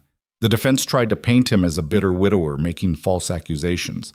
But Rowan had receipts, had records, had proof of every claim. Other witnesses followed. Families who'd lost their land, officials who'd been bribed or threatened, even Foster, testifying about the continued intimidation after Vane's arrest. The prosecution built their case brick by careful brick. By the third day, even Evelyn could see it. The defense had nothing. Vane was finished. The jury deliberated for 4 hours. When they came back, the verdict was unanimous. Guilty, on all counts. The courtroom exploded with noise. People shouting, crying, celebrating. Evelyn sat frozen in her seat, unable to quite believe it. They'd won. After everything, after the fear and the threats and the violence, they'd actually won. Rowan found her in the hallway after. It's over. Is it? The judge sentenced him to 20 years. His associates are being arrested as we speak. The Land Commission is reviewing every property transfer he oversaw. Rowan's voice was quiet but certain. It's really over. Evelyn wanted to feel relief, victory, something. But all she felt was tired.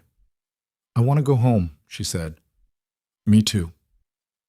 They were packing to leave the next morning when Marshal Cross found them at the boarding house. We have a problem, he said without preamble.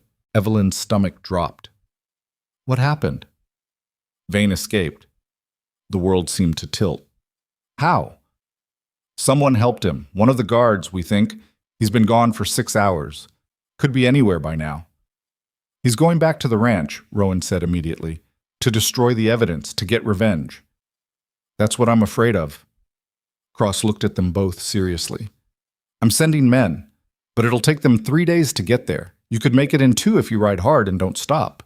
Evelyn was already moving toward the door. Then we leave now.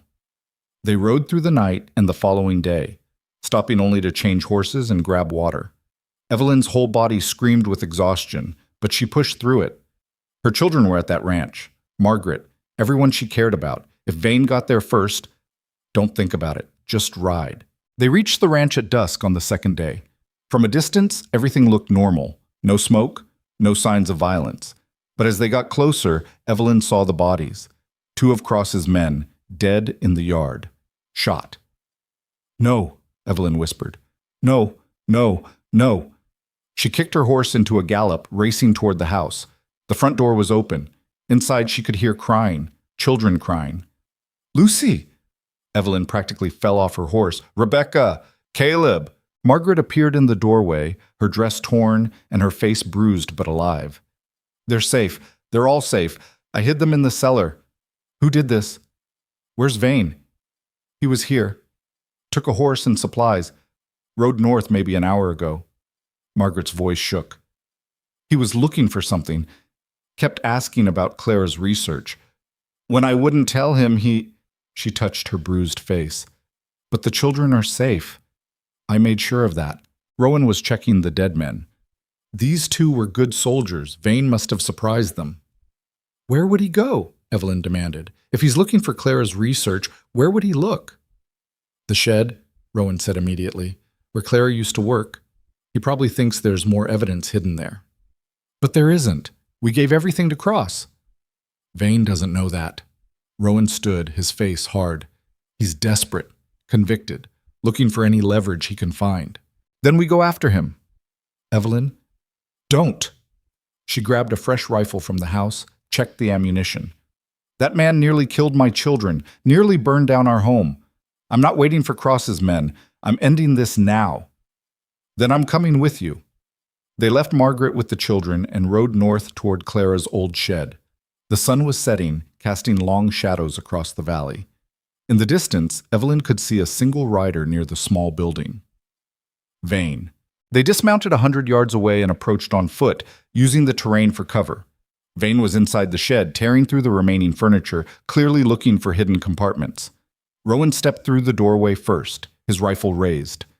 "It's over, Silas." Vane spun around. He looked nothing like the confident judge who'd visited their ranch. He looked old and desperate and mean. "Where is it?"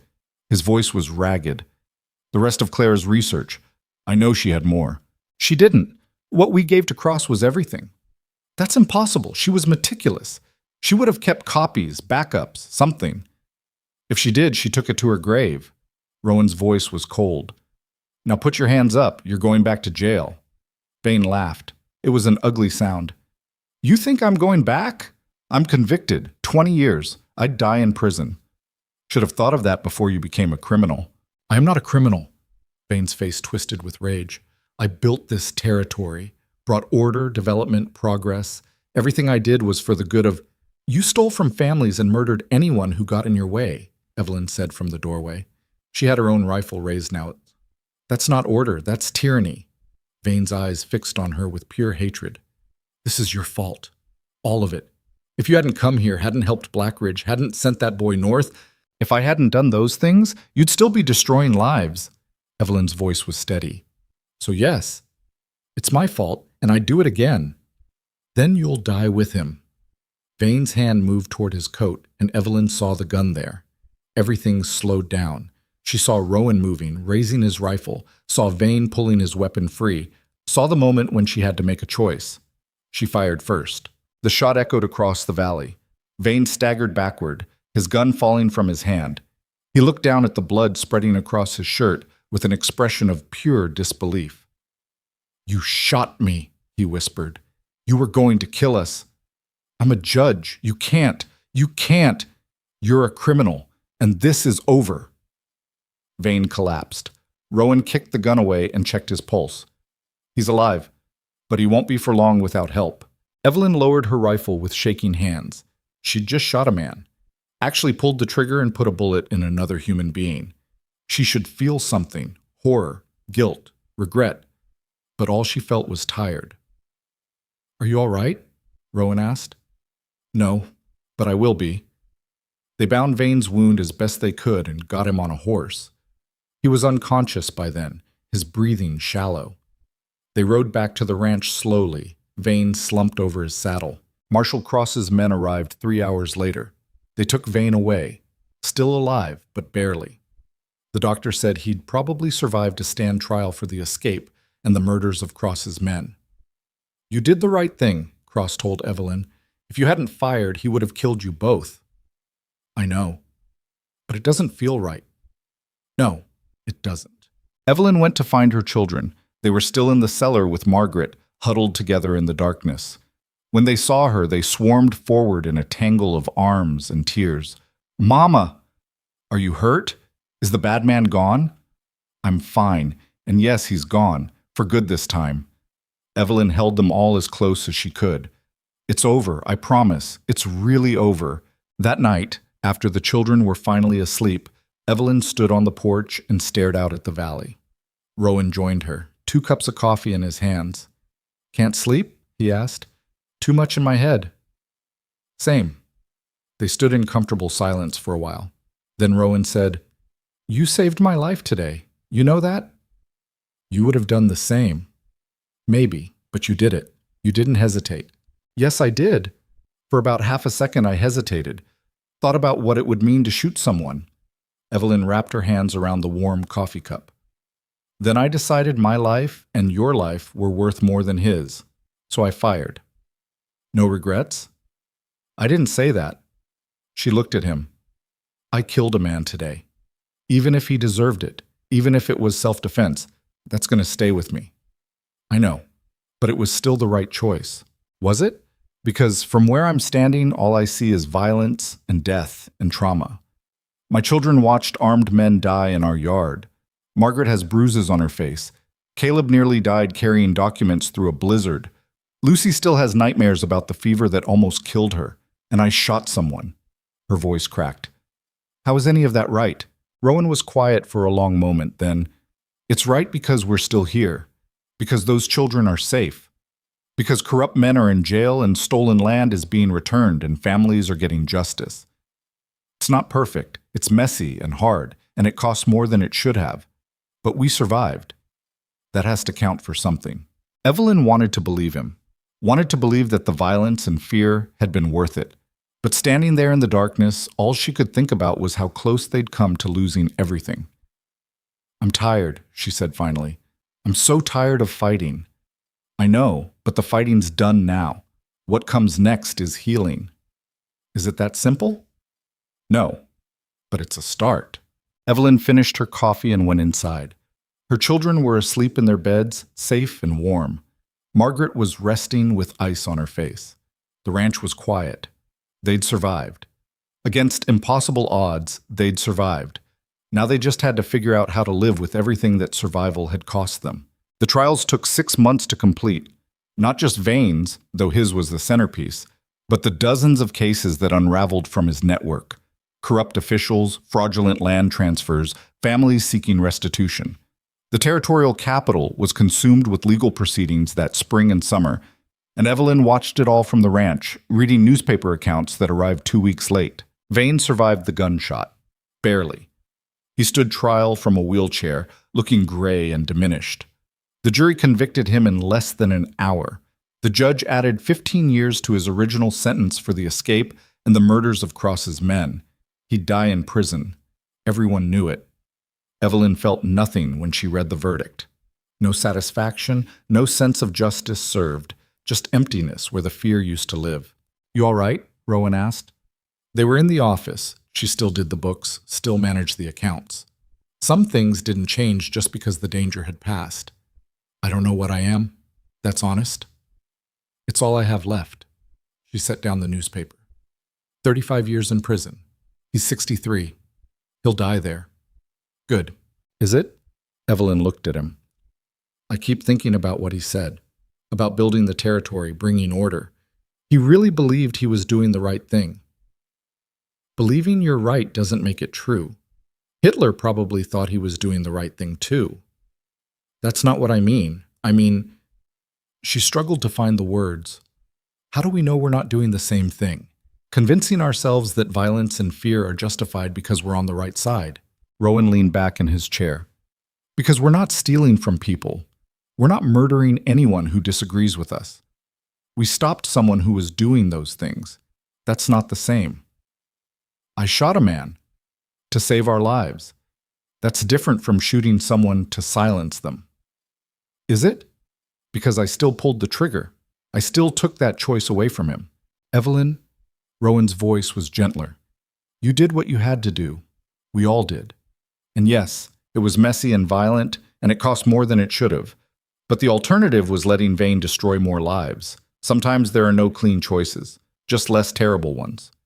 Evelyn wanted to argue, wanted to push back against the easy justification.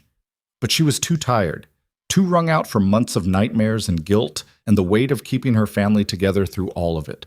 I need to check on the children, she said instead. She found Lucy in the garden with Margaret, carefully watering the early vegetables. The little girl's fever was a distant memory now. She'd grown 3 inches and lost a tooth and learned to whistle. Normal kid things, safe things. Mama, look! Lucy pointed at a row of tiny green shoots. The carrots are coming up. They're beautiful, baby. Margaret says we can have them for dinner in 2 months. That's forever away. It'll go faster than you think. Lucy went back to watering, humming tunelessly. Margaret caught Evelyn's eye and gestured toward the house. They walked together, out of Lucy's hearing. You're still having the dreams, Margaret said. Not a question. How did you know? You've got shadows under your eyes, and I hear you walking around at 3 in the morning. Evelyn didn't deny it. It's the shooting, mostly. I keep seeing his face, keep hearing the gun. That's normal. after something like that. Is it? Because it doesn't feel normal. It feels like I'm broken. Margaret stopped walking. You're not broken. You're hurt. There's a difference. Doesn't feel like it. Well, it is. Broken things can't be fixed. Hurt things heal. They just need time. Margaret's voice was firm. You went through hell. You're allowed to struggle with it. I don't have time to struggle. I have 8 children depending on me. Those children have been depending on you for over a year, and you've held them up through everything. But you can't pour from an empty cup, girl. You need to let yourself feel what you're feeling. And if what I'm feeling is that I never should have come here, that I put my children in danger for a fight that wasn't ours, then you feel that. And then you look at those children, healthy, safe, laughing, and you remember why you fought. Evelyn wanted to believe it was that simple. But standing in the garden with the spring sun on her face and her daughters humming in the background, she couldn't shake the feeling that they'd paid too high a price for this safety. The weeks passed. Summer came to the valley in waves of heat and greenery. The ranch flourished under Rowan's management and Evelyn's careful bookkeeping. They hired more hands, expanded the herd, started planning improvements for next year. It should have felt like victory, like peace, but Evelyn couldn't settle into it. She kept waiting for the other shoe to drop, for more deputies to arrive, for another threat to emerge. She couldn't seem to believe the danger was really over. Caleb noticed first. He found her one evening standing on the porch, staring at the road like she expected trouble. Mama, you're doing it again. Doing what? Watching for something that's not coming. Evelyn forced herself to look away from the road. I'm just thinking. You're waiting for bad news. You've been doing it for weeks. Caleb leaned against the porch railing. It's over. Vane's in prison. His people are scattered. Nobody's coming after us. You don't know that. Yes, I do. Marshall Cross told us himself. The network is destroyed. We're safe. We thought we were safe before. Then Vane escaped and nearly killed everyone. That was months ago. And he's in a maximum security prison now, with guards who aren't corrupt. Caleb's voice was patient but firm. Mama, you need to let it go. I don't know how. Then maybe you need help figuring it out. The words stung because they were true. Evelyn knew she was stuck, knew she couldn't move forward while still living in the fear of what might happen. But knowing something and fixing it were different things. That night, she had the dream again. The same one she'd had every night for months. Vane pointing his gun. The decision to fire. The blood spreading across his shirt. Only in the dream, when she looked closer, it wasn't Vane on the ground. It was Caleb, or Lucy, or Thomas. Someone she loved, bleeding out because of choices she'd made. She woke gasping, her heart hammering. The room was dark and quiet. Safe, real. But it took long minutes for her breathing to slow. She couldn't do this anymore, couldn't carry this weight alone. She found Rowan the next morning repairing a fence in the south pasture. He looked up when she approached, immediately reading something in her face. What's wrong? I need to talk. Really talk. Not just about the ranch or the children or practical things. About everything else. Rowan set down his tools. All right. They sat on the hillside overlooking the valley. For a while, Evelyn couldn't find the words. Then they came in a rush. I can't stop seeing it. The shooting, Vane's face, the blood. I know he was going to kill us. I know I made the right choice. But I still see it every night, and I can't make it stop. Her voice cracked.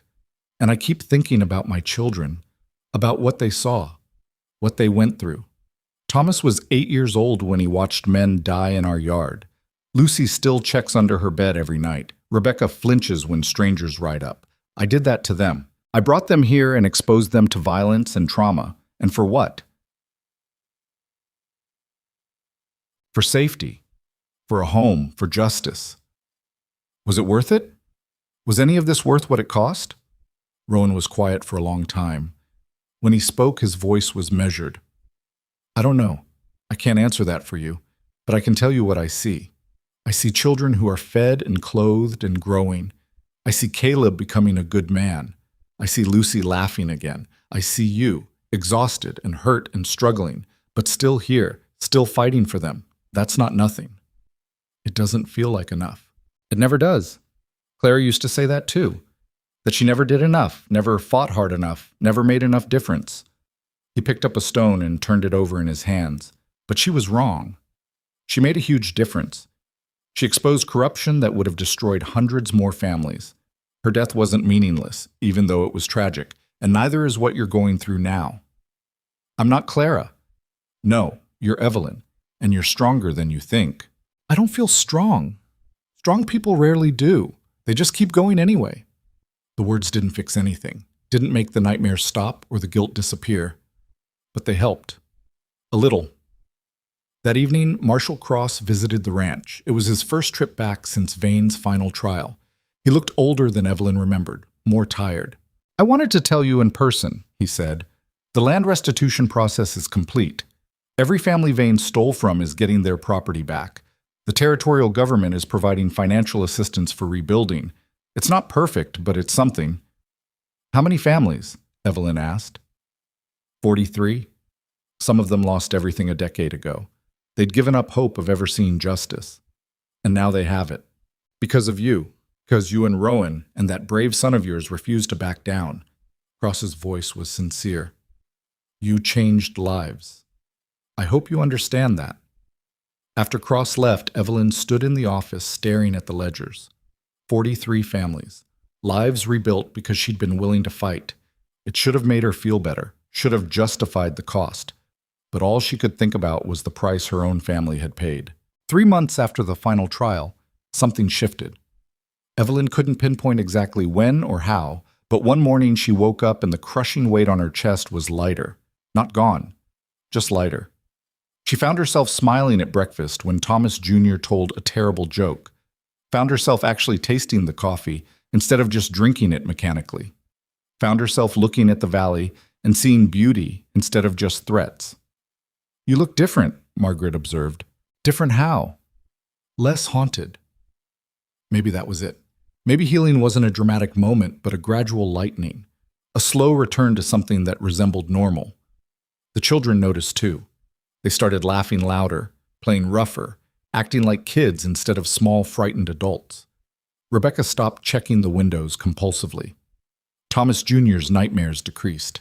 Even Caleb, who'd carried so much responsibility so young, started looking his age again. One afternoon in late summer, Evelyn found Rowan working in the barn. He looked up when she entered, and something in his expression made her pause. What? She asked. Nothing, just you're humming. I am? First time I've heard you do that.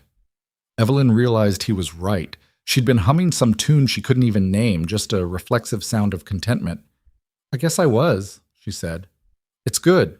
Sounds like you're healing. Maybe. Or maybe I'm just learning to live with the scars. That's still healing.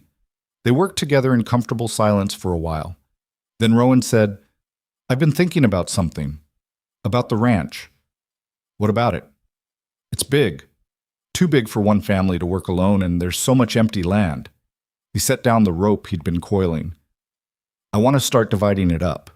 Giving portions to families who lost everything. Help them rebuild. Evelyn stared at him. That's your inheritance. Your land. It's too much land for one person to own. And it came at a cost, Clara's life, your trauma, everything we went through. I can't just sit on it and pretend that's okay. So you're going to give it away? Some of it, not all, but enough to help a dozen families start over. Rowan met her eyes. Clara would have wanted that. She fought for those families. The least I can do is honor that fight. It was possibly the most generous thing Evelyn had ever heard anyone propose, also possibly the most impractical. You'll be giving up wealth, security, your children's inheritance if you ever have them. I know, but wealth built on other people's suffering isn't worth having, and security that comes from holding on to more than you need isn't real security. He smiled slightly. Besides, we'll still have plenty, more than enough to live well and provide for everyone here. You're sure about this? I'm sure. Evelyn thought about it, about the families she'd never met who'd lost everything, about the chance to turn something terrible into something good, about legacy and justice and what it meant to actually make things right. Then let's do it, she said. Let's give them back their futures. The process took months. Rowan worked with territorial authorities to identify families who'd been affected by Vane's corruption. They offered parcels of land, building materials, initial supplies, no strings attached, no debt owed. Some people thought Rowan was crazy. Some thought he was showing off. But the families who received the land understood. They arrived with tears in their eyes and hope in their faces, and they rebuilt their lives on ground that had been stolen from others just like them. Evelyn watched it happen with something that felt almost like peace. This was what fighting had been for. Not revenge, not even justice, really, but restoration. Giving people back what had been taken. Autumn came to the valley in brilliant color. The children started school, a small one-room building in Ash Hollow where a teacher had finally been brave enough to take the job. They complained about homework and made friends and brought home stories about playground drama that sounded wonderfully normal. Lucy lost another tooth and learned to read. Thomas Jr. developed an obsession with rock collecting. Rebecca discovered she was good at mathematics. The younger ones grew and changed in ways Evelyn could barely track. And Caleb was becoming a man. Not the frightened boy who'd ridden north through a blizzard, but someone confident and capable. Someone who knew his own strength because he'd tested it and survived. One evening in October, Evelyn stood on the porch watching the sunset. The valley was gold and orange, the mountains dark against the sky. It was beautiful. She'd been here almost a year and was just now seeing it. Rowan joined her, 2 cups of coffee in his hands. It had become their routine, evening coffee on the porch, watching the day end. "The Wilson family moved into the eastern plot today," he said. "I saw. 5 kids and a baby on the way. They cried when I gave them the deed, said they'd given up hoping they'd ever own land again. You gave them more than land. You gave them a future." "We gave them a future. You're the one who pushed for this. You're the one who owned the land to give." They stood in comfortable silence. Then Rowan said, "I need to ask you something. All right? This arrangement we have, this marriage in name only, are you—" He stopped, started again. "Are you happy with it?" Evelyn's heart did something complicated. "What do you mean?" "I mean, we've been living like business partners for a year, which is what we agreed to. But things have changed. We've been through things that change people, and I need to know if this is still what you want." "What do I want?" Evelyn echoed. She'd been so focused on survival, on protecting her children, on getting through each day that she'd never stopped to ask herself that question. "I don't know." "That's fair. What do you want?" Rowan was quiet for a long moment. "I want to stop pretending this is just a business arrangement. I want to acknowledge that we've become something more than partners. Friends, maybe. Maybe more than friends." Evelyn's chest tightened. "You loved Clara." "I did. I still do, in a way. You don't stop loving someone just because they're gone." He looked at her directly. "But she is gone. And you're here. And I've watched you be braver and stronger and fiercer than anyone I've ever known. I've watched you face down corrupt judges and point guns at armed men and shoot someone to save my life. I've watched you raise 8 children with grace and determination. And somewhere in all that, I stopped seeing you as just a business arrangement." "Rowan?" "I'm not asking for anything. Not asking you to feel something you don't feel. Just, I needed to say it. Needed to be honest about where I stand." Evelyn didn't know what to say. She'd been so focused on survival that she hadn't let herself think about anything else. Hadn't let herself notice the way Rowan made her feel safe. The way he listened when she talked. The way he'd stood beside her through everything without asking for anything in return. "I'm broken," she said finally. "I have nightmares. I can't stop waiting for the next disaster. I'm not whole enough for something like this." "Nobody's whole. We're all broken in different ways. Clara was broken too.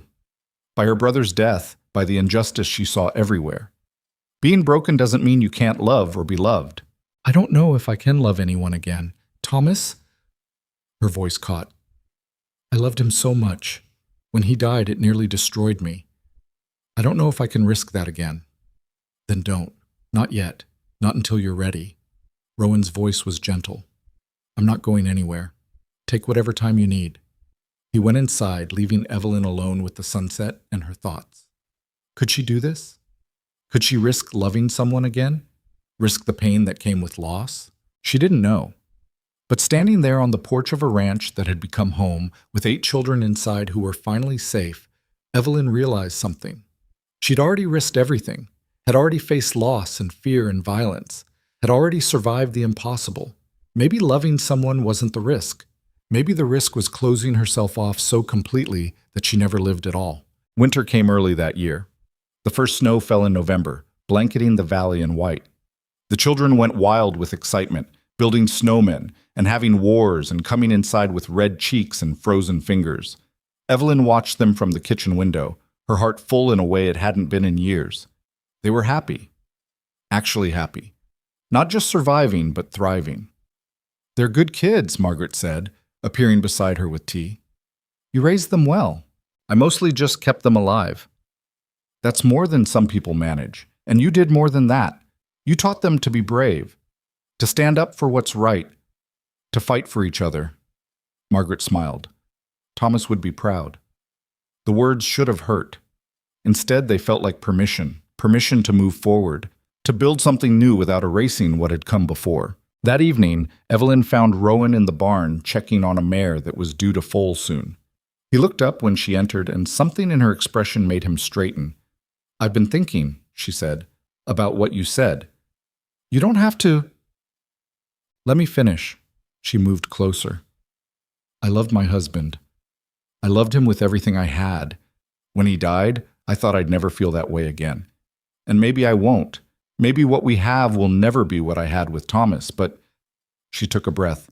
"But it's something real, something worth protecting, and I'm tired of being too afraid to admit that." Rowan's expression softened. "Evelyn, I'm still broken, still have nightmares, still struggle with everything that happened. But maybe being broken doesn't mean I can't also be loved. Maybe it just means I need someone patient enough to love the complicated mess I've become." "You're not a mess." "I am. But I'm your mess. If you still want me." Rowan crossed the space between them in 2 strides and kissed her. It wasn't like the kisses she remembered from Thomas. Young and passionate and certain. This was different. Careful. Tentative. Like they were both learning something new. When they pulled apart, Evelyn was crying, but not from sadness. From relief. From the weight of carrying everything alone finally lifting. "I do want you," Rowan said quietly. "Broken pieces and all." "Then you've got me." They told the children at dinner the next night. Evelyn had worried about how they'd react. Would they see it as a betrayal of their father? Would they resent Rowan for trying to replace him? But Caleb just smiled and said, "About time." Rebecca and the younger ones looked confused. "About time for what?" Lucy asked. "For Mama to stop being sad all the time," Caleb said simply. "Mr. Rowan makes her happy." "That's good." Out of the mouths of children came wisdom. Evelyn hadn't been able to find on her own. They married in January, a small ceremony in the ranch house with just the family and Margaret and a few close friends. It wasn't anything like Evelyn's first wedding, no big celebration, no white dress, no sense of starting a grand adventure. This was quieter, more real. 2 broken people choosing to build something together instead of suffering alone. The territorial judge who performed the ceremony, a new one, untainted by Vane's corruption, smiled when he pronounced them married. "I've heard about what you 2 did, taking down Vane's network. You're heroes in these parts." "We're just people who got tired of being afraid," Evelyn said. "That's what heroes are," the judge replied. Spring returned to the valley in waves of green and bird song. The families Rowan had given land to were thriving. New houses dotted the landscape, new farms, new life. The town of Ash Hollow was growing, no longer paralyzed by fear. People smiled more, laughed more, lived more. Evelyn walked through the ranch one morning, watching her children work alongside Rowan and the hands. Caleb was teaching Thomas Jr. how to rope a post. Rebecca was helping Margaret in the garden. Lucy was playing with the barn cats, her laughter echoing across the yard. This was what they'd fought for, not just survival, but life. Real, messy, complicated life, where people could make mistakes and find joy and build futures without looking over their shoulders. She found Rowan by the creek, checking the water levels. He looked up when she approached and smiled. That real smile that still surprised her sometimes with its warmth. "Everything all right?" he asked. Everything's perfect. Well, not perfect. Lucy's tracking mud everywhere, and Thomas Jr. won't stop trying to bring that half-wild cat inside, and Caleb's horse threw a shoe again. She smiled. But it's our chaos, our mess, our life. Best kind of mess there is. Evelyn looked out over the valley, at the ranch that had seemed so threatening when she'd first arrived. Back then, she'd been desperate and afraid, dragging her children toward an uncertain future with nothing but hope and determination to sustain her. Now she was home. Not just in a place, but in a life. With a man who'd stood beside her through everything. With children who were healing and growing. With a future that was theirs to build instead of someone else's to take away. I was thinking about something, she said. About legacy. What about it? Clara left one. Fighting corruption, exposing truth, giving her life for justice. That's a powerful legacy. It is. But it's not the only kind. There's also the legacy of just surviving, of refusing to be destroyed by circumstances, of protecting the people you love and building something good out of something terrible. She looked at Rowan. That's a legacy too. It's your legacy. It's ours. We built this together. You, me, the children, Margaret, everyone who stood beside us. Evelyn's voice was steady. And I want to make sure we pass it on. Teach the children that home isn't a place you find. It's something you build. That family isn't perfect people living perfect lives. It's complicated, broken people choosing to love each other anyway. That courage isn't the absence of fear. It's fighting through the fear because something matters more. Rowan took her hand. That's a good legacy. I think so too. They walked back to the house together, their hands linked, their children's voices rising in the distance. Behind them, the valley stretched wide and green under the enormous sky. Ahead, the house stood solid and welcoming, smoke rising from the chimney. Evelyn had come here broken and desperate, thinking she was settling for survival. Instead, she'd found something she never expected. Not perfection, not the absence of struggle, but belonging, purpose. A place where her scars were acknowledged but didn't define her, where her children could grow up safe, where love was possible even after loss. Home wasn't something that had been waiting for her at the end of that frozen journey. It was something she'd built herself, one painful choice at a time, with courage she hadn't known she possessed, with help from people who'd become family, with faith that surviving the impossible was worth the effort. She'd come here with 8 children and nothing to her name. Now she had a family. Not just the children she'd carried here, but Rowan and Margaret and the community they'd fought to protect. She had land that fed people instead of enriching corrupt men. She had a future that belonged to them instead of someone else. Most importantly, she had herself back. Not the woman she'd been before Thomas died. That version was gone forever. But someone new. Someone forged in fire and hardship. Someone strong enough to face down judges with guns. Someone brave enough to love again. Someone wise enough to understand that survival was only the beginning. That real life started when you stopped running and claimed your ground and said, "This is mine and I'm staying." Standing on the porch that evening, watching the sun set over the valley she'd helped save, Evelyn understood the truth she'd been searching for all along. Home had never been about the place. It was about the choice to fight instead of flee, to build instead of hide, to love instead of close off, to believe that tomorrow could be better than yesterday, even when everything said otherwise. She'd made that choice. Every day for over a year, she'd chosen to stay, to fight, to build. And the result was this, a life that was messier and harder and more beautiful than anything she'd dared hope for when she'd answered that advertisement from a stranger promising shelter and honest work. Rowan came out and stood beside her, and she leaned against him without thinking about it. Easy, natural, like they'd been doing this for years instead of months. "What are you thinking about?" he asked. "Endings and beginnings, and how sometimes they're the same thing. That's profound." "I'm feeling profound tonight." He laughed, and the sound made her smile. Behind them, through the open door, she could hear her children arguing about whose turn it was to feed the chickens. Normal sounds, family sounds, the sounds of home. This was what they'd survived for. This moment, this life, this chance to be more than victims of circumstance, to be people who'd faced the worst and come through it changed, but not broken. Hurt, but healing. Scared, but still fighting. Evelyn had lost everything once, had dragged her children across a frozen wilderness with nothing but desperation driving her forward, had arrived at this ranch expecting disaster and found it. But she'd also found courage she didn't know she had, found allies she didn't expect, found love after loss, found herself after feeling lost. And standing there in the gathering darkness, surrounded by the life they'd fought so hard to build and protect, Evelyn finally understood what her mother had told her years ago. That strength wasn't about never falling down. It was about getting back up. That home wasn't about walls and roofs. It was about people. That survival wasn't the end of the story, just the beginning. They'd survived the impossible. Now they were learning to thrive. And that, Evelyn thought as she watched the first stars appear over the valley, was the only legacy that truly mattered. Not perfection, not the absence of pain, but the courage to keep building something good even after everything fell apart, to create beauty from ashes, to love despite loss, to believe that tomorrow was worth fighting for.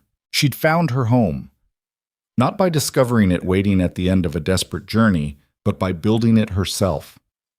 Brick by painful brick, choice by terrifying choice, day by day by day. And now, finally, she could rest,